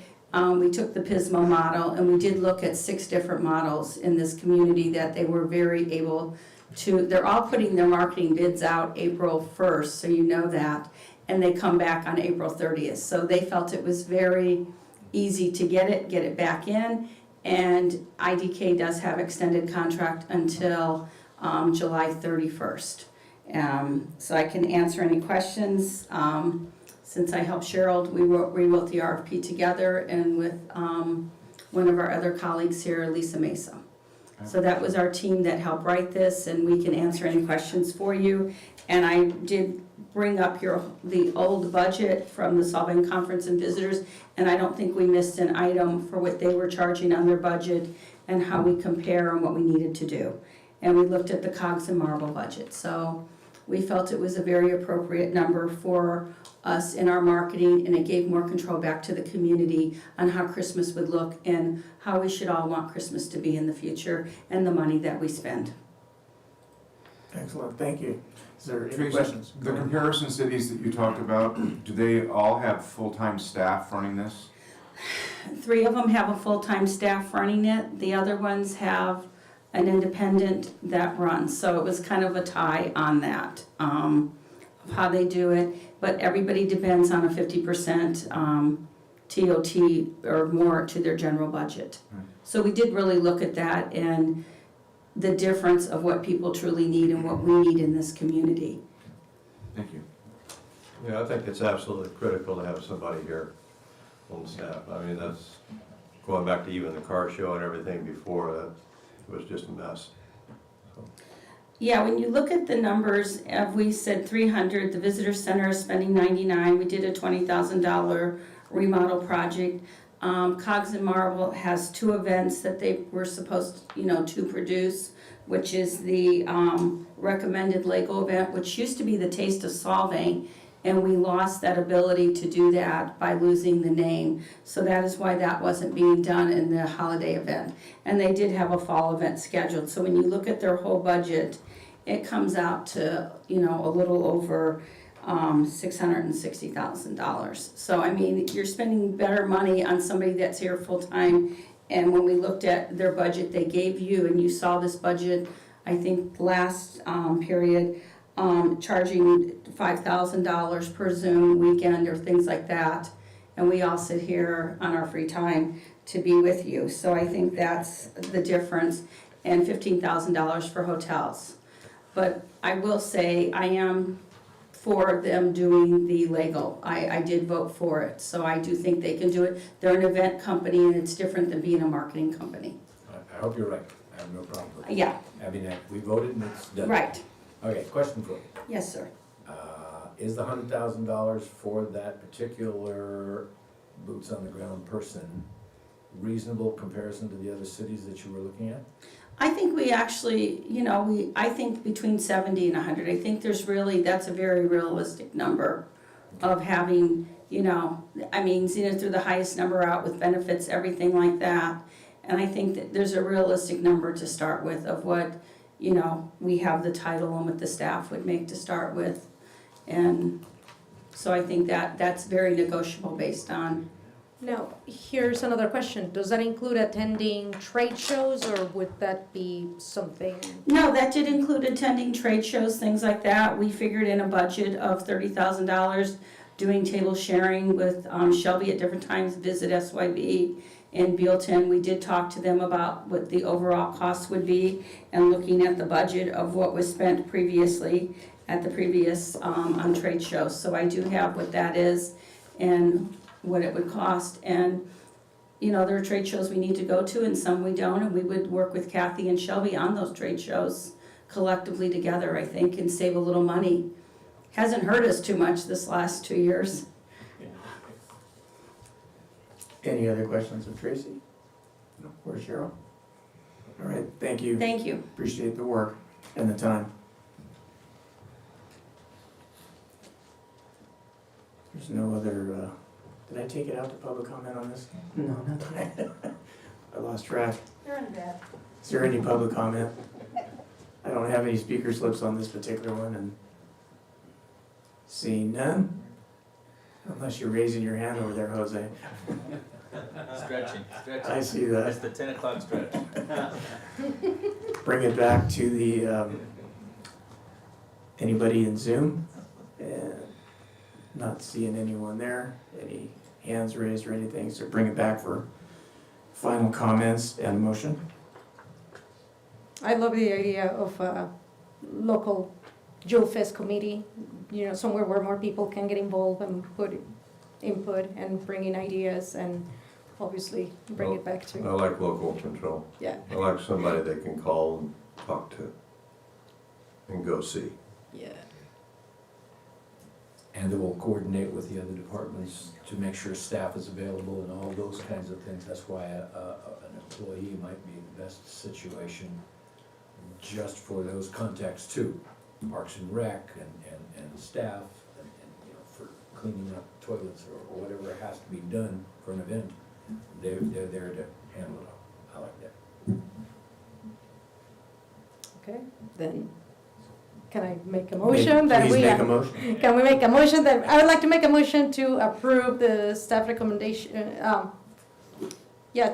so do I make the motion to receive the TAC recommendation and approve? And issue requests for proposals for Okay. marketing service. And to direct staff to proceed with reorganization, to bring events permitting in-house and develop a position for marketing and events coordinator. Yes, yes. Okay. Can I ask one question before we vote? Does voting, if to vote yes on this, does that guarantee that the city is gonna take the avenue of hiring somebody, full-time staff to do this? Or is it just the RFP proposals will come in and then we'll analyze them as they come in and make discussions at that time? So it would be an RFP for marketing services portion of it that will go out, which we would complete by the time the current contract expires in July. And when it comes to events permitting and the marketing coordinator, this direction would take us, it would not be an RFP, it would be development of recommendations of how to bring events permitting in-house fully and how to structure the marketing coordinator position locally. So a yes vote on this tonight does not mean that we're gonna hire somebody full-time yet. Not yet. Thank you. It's tending that direction. Yeah. Okay. I'll second. Roll call, please. Councilmember Clark, No. Mayor Pro Tem Infante, Yes. Councilmember Arona, Yes. Councilmember Thomas, Yes. Mayor Urich. Yes. Motion passes 4-1. Thank you. Moving on to item number 11.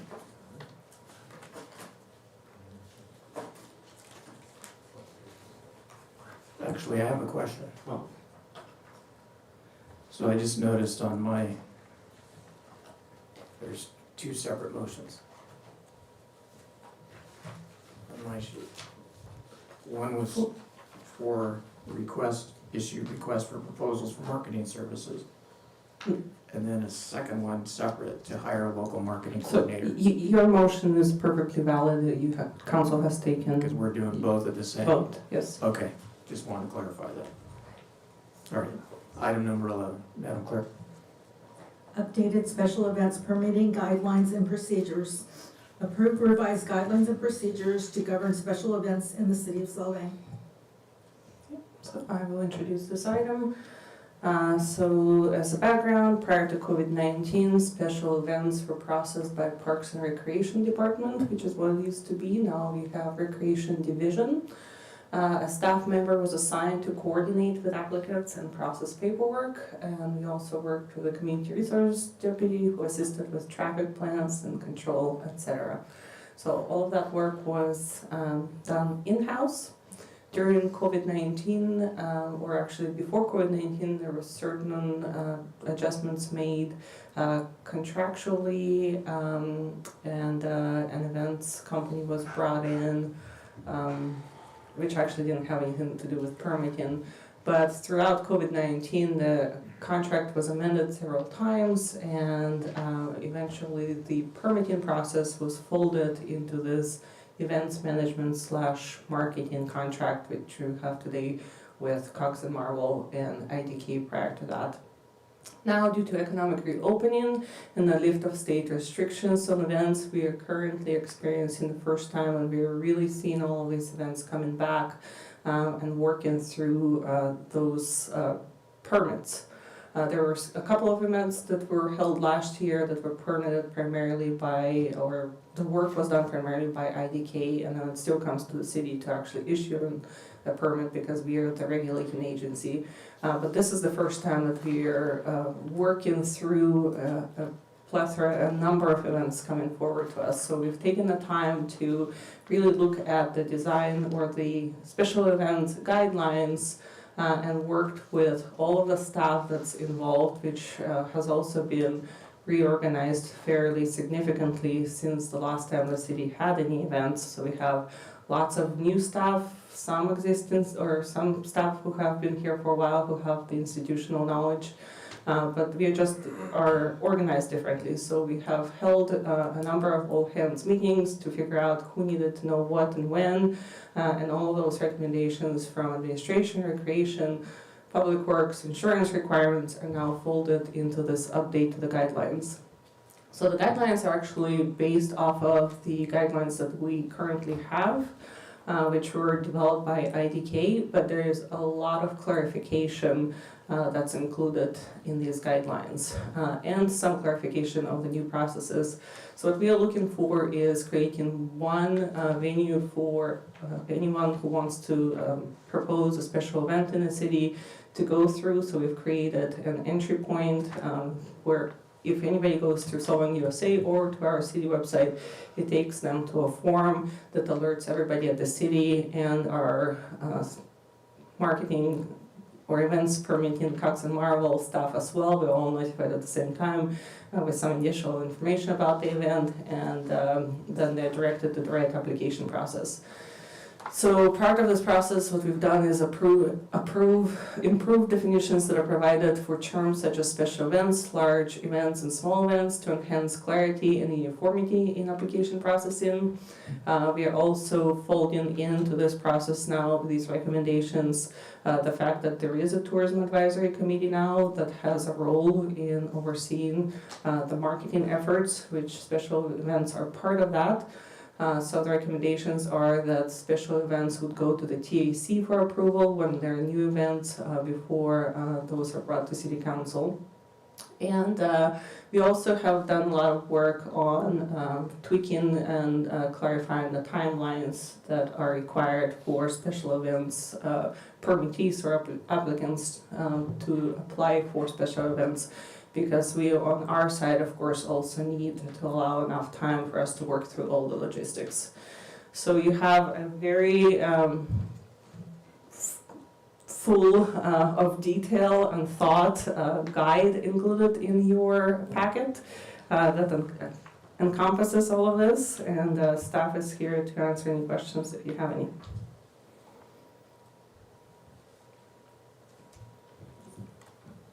Any questions from the staff? Well, in this case, we'll take it out to the audience. Anybody out in the audience? Tracy, would you like to come up and speak?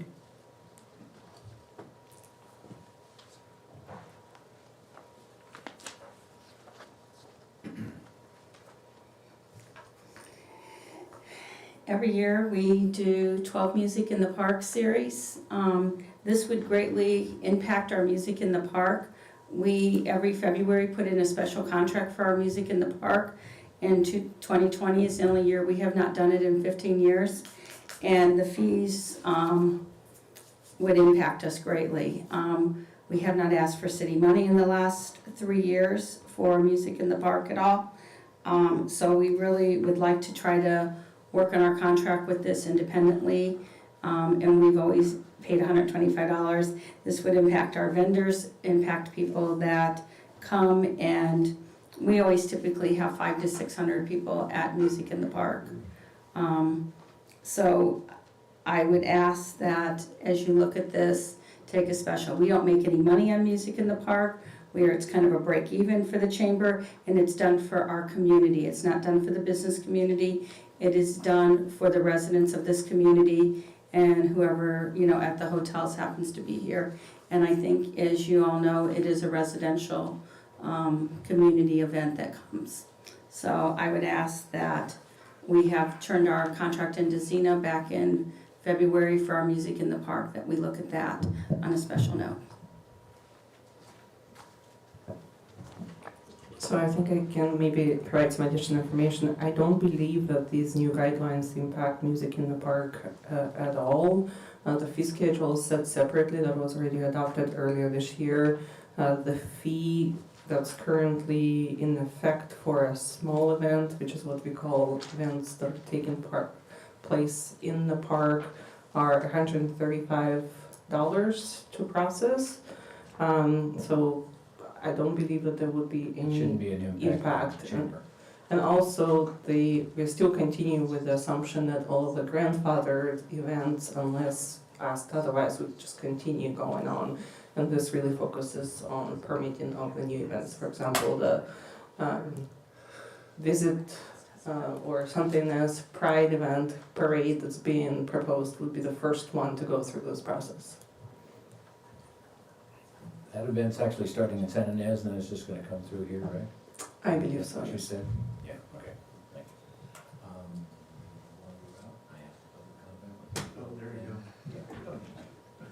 You don't need me. I'll leave. Sorry, I thought I timed that one better. Sorry about that. So are there any more other public comments in-house?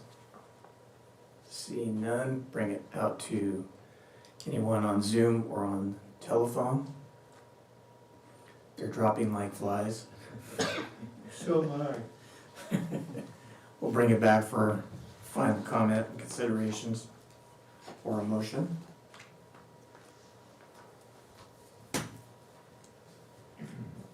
I'll move that we approve the new guidelines for events. I'll second it. Before we go on to vote, I had a couple of corrections, and I'm just wondering, it's nothing that affects anything other than the fact that I think there isn't a deputy sheriff anymore. It should be the police chief that needs to be the one in contact. I think we probably refer to it generically. Yes, there's not a specific deputy sheriff, but All right. it would be a sheriff's representative. Okay, and I get that. And then there's a couple of sections where we need to add Santa Barbara Sheriff's Department as another contact in there. And I did, maybe I missed it, but I didn't see it in the applicant must complete remaining steps, refer to the guidelines on page 3 for more detailed information. And some of the things that need to be done is get the fire department authorization, but I think depending on the size of them, we would need to get law enforcement or Santa Barbara sheriffs. Okay, we can make that clarification, I think, though. That's all I had. They are being contacted through the traffic control plan, I believe, but I don't know about policing other than that, so. There is a contact with the sheriff's department through the traffic control Yeah. process. All right, so we had a motion to accept in a second. Is there a roll call, please? Councilmember Clark. Yes. Mayor Pro Tem Infante. Yes? Councilmember Arana. Yes. Councilmember Thomas. Yes. Mayor Yurg. Yes. Motion passes 5-0. All right, moving on to item number 12. If I may, Mr. Mayor, I'm gonna recuse myself for item number 12, since I have an existing food service establishment that might be impacted by it. With the walk-up window, yeah? Yep.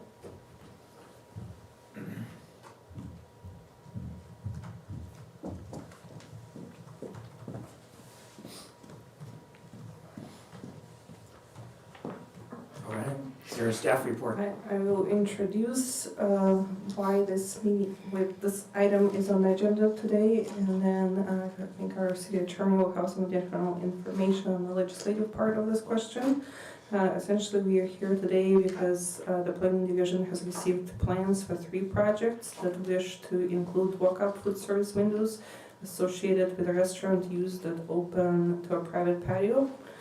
Those 3 projects, which one of them is currently in final approval process at 1631 Mission Drive.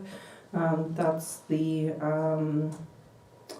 little cottage that's being proposed to be converted into a wine tasting and food type of establishment. That project includes kind of an opening into a patio, which would essentially be treated in a way as a walk-up window. We also have the project at 459 Atterdag Road, which is your temporary bocce court along with a wine serving structure, which also can be construed as a walk-up window. And the final project is 1547 Mission Drive, which is the brewing company, the Solvang Brew, which already has completed their project and has an existing window, and that happened during COVID-19, but their improvements were approved as a permanent project and are there. So that is what raised the question as to the treatment of walk-out windows as we continue to process these projects, and Dave will introduce the item further. Yeah, thank you, Mr. Mayor, members of the council. The issue that really confronts staff is how to interpret the definition of the walk-up food service window and the prohibition. So under 1112.7 of the municipal code, no new or expanded walk-up food service windows are permitted in the TRC. There were 4 that were grandfathered way back when, and I want to say this is right after incorporation, when these were grandfathered in. There were a couple that had been in operation, and since that time, there have been none that have been permitted. So with these new types of businesses coming in, the question is whether or not the uses that they have constitute a walk-up food service window. If you think of your typical walk-up food service window where it faces out to the public right-of-way, where there's a possibility of people standing in line or having excess trash building up, because that is the entrance, if you will, to the business is right at the walk-up window. Some of the businesses, the projects that the city manager mentioned are different than that, but they still have a window through which food is being served or drinks are being served in exchange for compensation. So the language of the existing code has constrained those projects to a certain extent while we get an interpretation or some indication from the city council how you would like to treat these, because there is the possibility that if council is interested in having these, maybe the time has come to re-examine that prohibition and make a determination, or perhaps change the definition of a walk-up food service window such that it does not apply when it's a walk-up window within a private patio, for example, as opposed to a public right-of-way. So the matter's before you for some discussion and direction. If you'd like to provide staff some policy direction as to whether or not you would like to see these types of walk-up food service windows in the TRC, and if so, under what parameters. So I'll be happy to answer any questions you might have. Are there any questions? Anybody know what the origin of that prohibition was? We tried really hard to figure that out. We went back to the council meeting notes and the planning commission notes. They were cryptic at best. There just seemed to be some feeling that this was not appropriate for Solvang, but there wasn't a lot of discussion in the documentation that we could find. Might have been related to the McDonald's project that was killed. Yeah, and it shortly thereafter, you did have the Formula Restaurant Ordinance that came through, so that may have been addressing it in a different way, but you may be right that that was the, at least the genesis of it. So I noticed on, I guess it would be page 299. Here we go again. I know, not too. We're never on the same page. That it ultimately is said that the city council adopt the zoning ordinance to restrict walk-up food service for food serving uses, except those opening to outdoor dining patios on private property in the TRC zone. So to me, it feels like we already have in place something that would allow for the 3 that's already there, because we have that exception in our code presently, unless I'm misreading it. Yeah, so the differentiation, it said that and this is in the staff report, during the discussions, the commissioners differentiated between walk-up windows facing the public street and those opening to a private patio. Several of the commissioners expressed that there was a kind of a difference, but ultimately, the city council, the planning commission recommended by a 3-2 vote that the city council adopt a zoning ordinance to restrict walk-up windows, except those. And the council did not specifically do that. It said the ordinance prohibited new or expanded walk-up food service windows altogether, and it didn't expressly exempt service windows opening to outdoor dining patios on private property. So that's the problem that we have. Okay, so it says one thing somewhere. Yeah, the planning commission said, let's differentiate. City council said, let's prohibit altogether. That's what happened.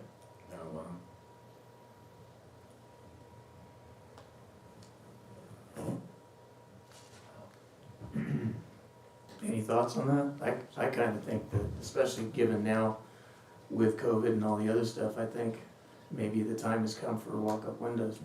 To me, I just don't know why it's so big of an issue. I don't think it's a huge deal. We've got them anyway. If you want to do it, do it. But the only Has there been public outcry either way? I'm sorry. Has there been public outcry either way?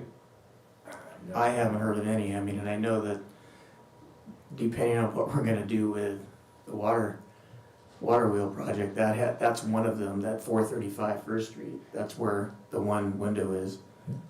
Although the ice cream shop is not listed as something there, so. How that about would've the been- Able Skiver Skiver's shop there. on It's listed. Copenhagen? No, Well, that's one of that's the, what the one that was grandfathered in. Okay. And there was a proposal that came through, it's probably a couple of years ago at this point, might have been more recent, for a portable lemonade stand, basically. And it was in a private courtyard, but at that time, we decided that the definition of a walk-up food service window prohibited that because it was in the TRC, even though it wasn't. The window can walk away. Yeah, so, if council has direction, we can certainly take a look at it, bring back some suggestions on it, but it's really more of a policy, high-level policy call as to whether or not you want to see additional food service, or walk-up food service windows within the TRC, and if you do, under what kind of circumstances would you like to see those?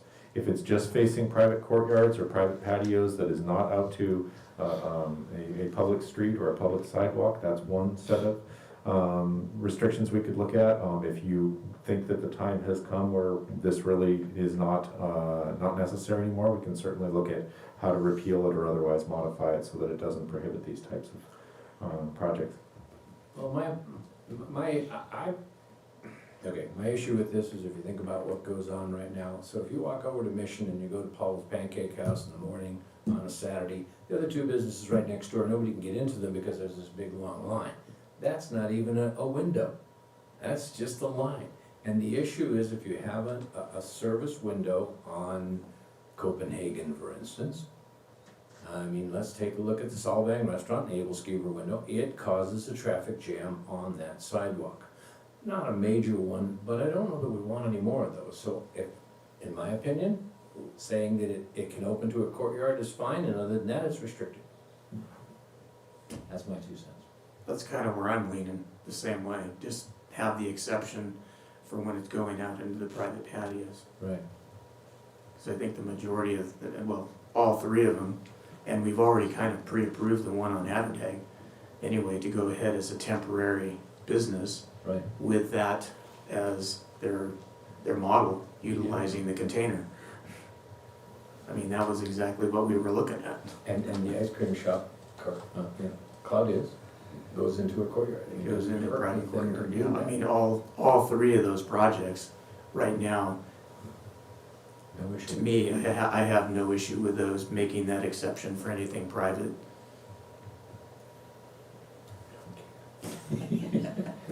Okay, it sounds like there's a council consensus to go ahead and figure I out. hadn't taken any calls or emails on it, I'm ambivalent. Okay. I do understand the going out on the sidewalk, to a larger extent, that's what Chick-fil-A's happening to Chick-fil-A Just down in thinking Santa about that, Barbara. They're gonna, City of Santa Barbara's trying to say that that's a nuisance business. Theirs is cars, it's not people. Yeah. True. Yeah.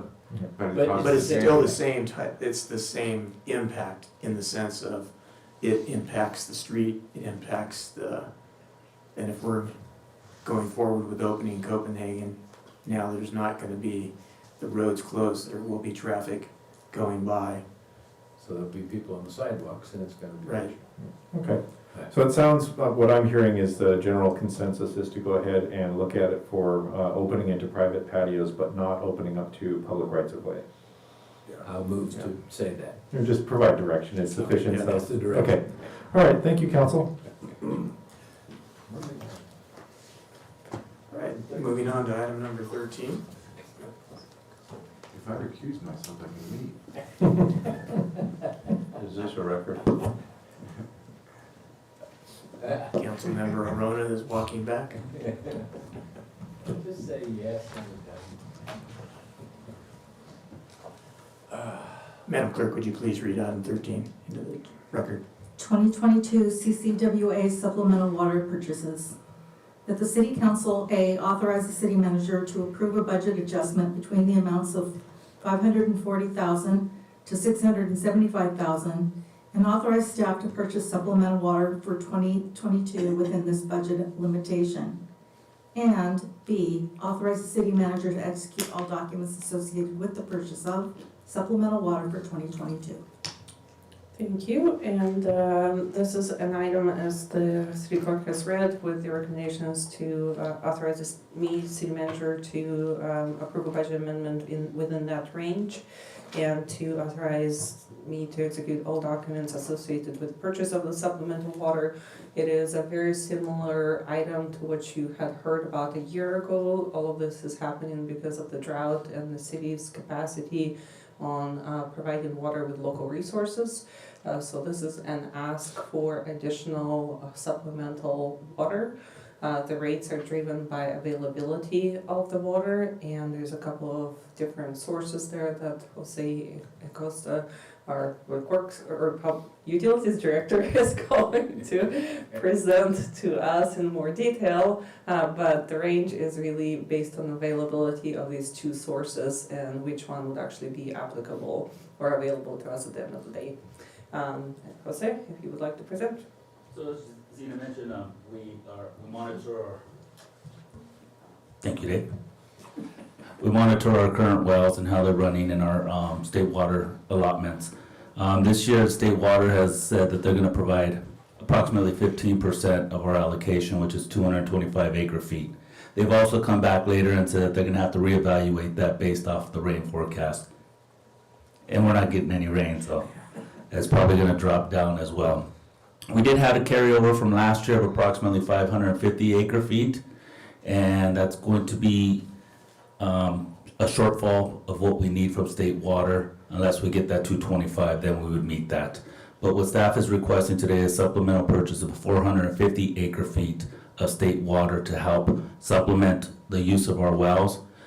We've encountered today, for example, the river wells having to be shut off based off of the flows down there and where we're at with those wells and their abilities to be able to run based off of the flows at the bridge there. A couple weeks ago, we had one of our upland wells have a mechanical failure, which was nothing to do with anything, no maintenance, no operational issues. It was just a mechanical failure. The pump seized.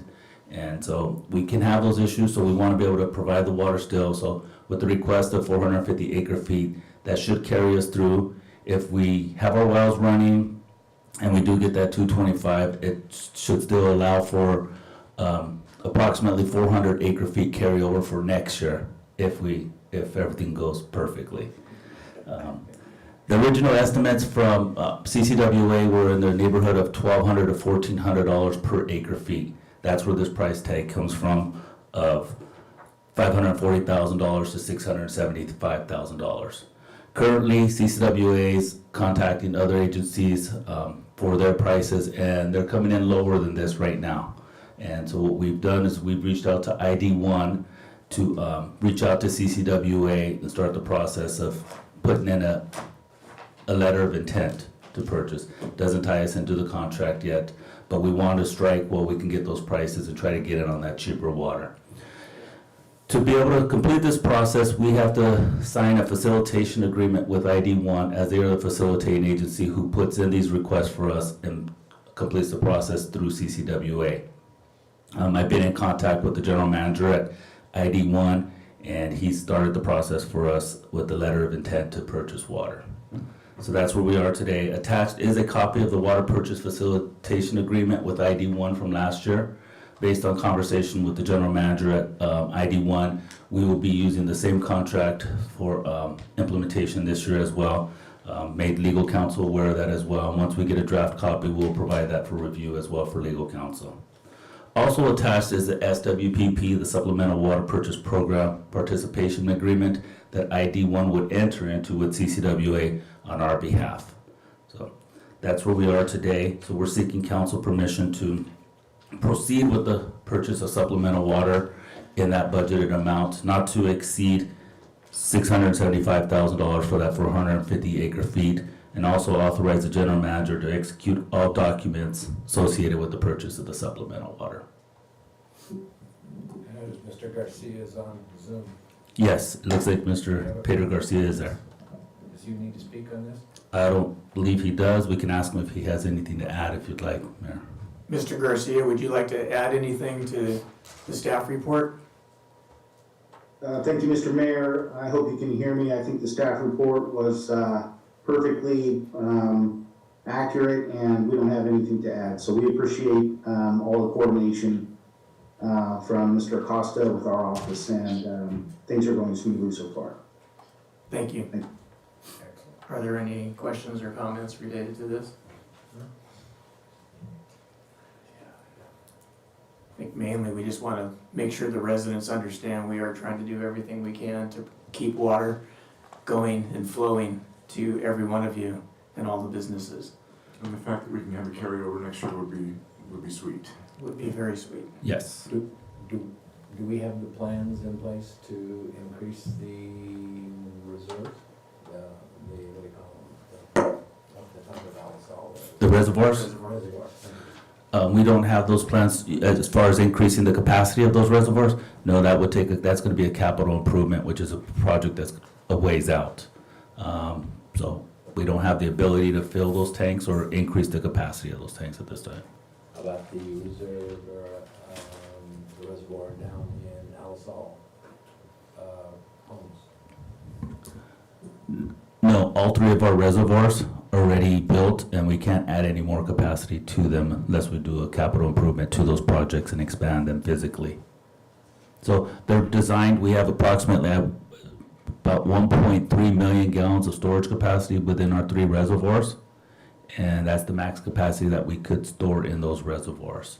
But that's, they're living reservoirs that they fluctuate based off of demand and flows going into the reservoir. So because we purchase this water, we won't be able to store it per se. It's used on demand, and that's what the On demand? Yes, sir. Okay. Thank you. What is our typical yearly consumption? 1,200 acre feet of water? It was approximately a little over 1,300 acre Little feet over last year. 1,300. Yes.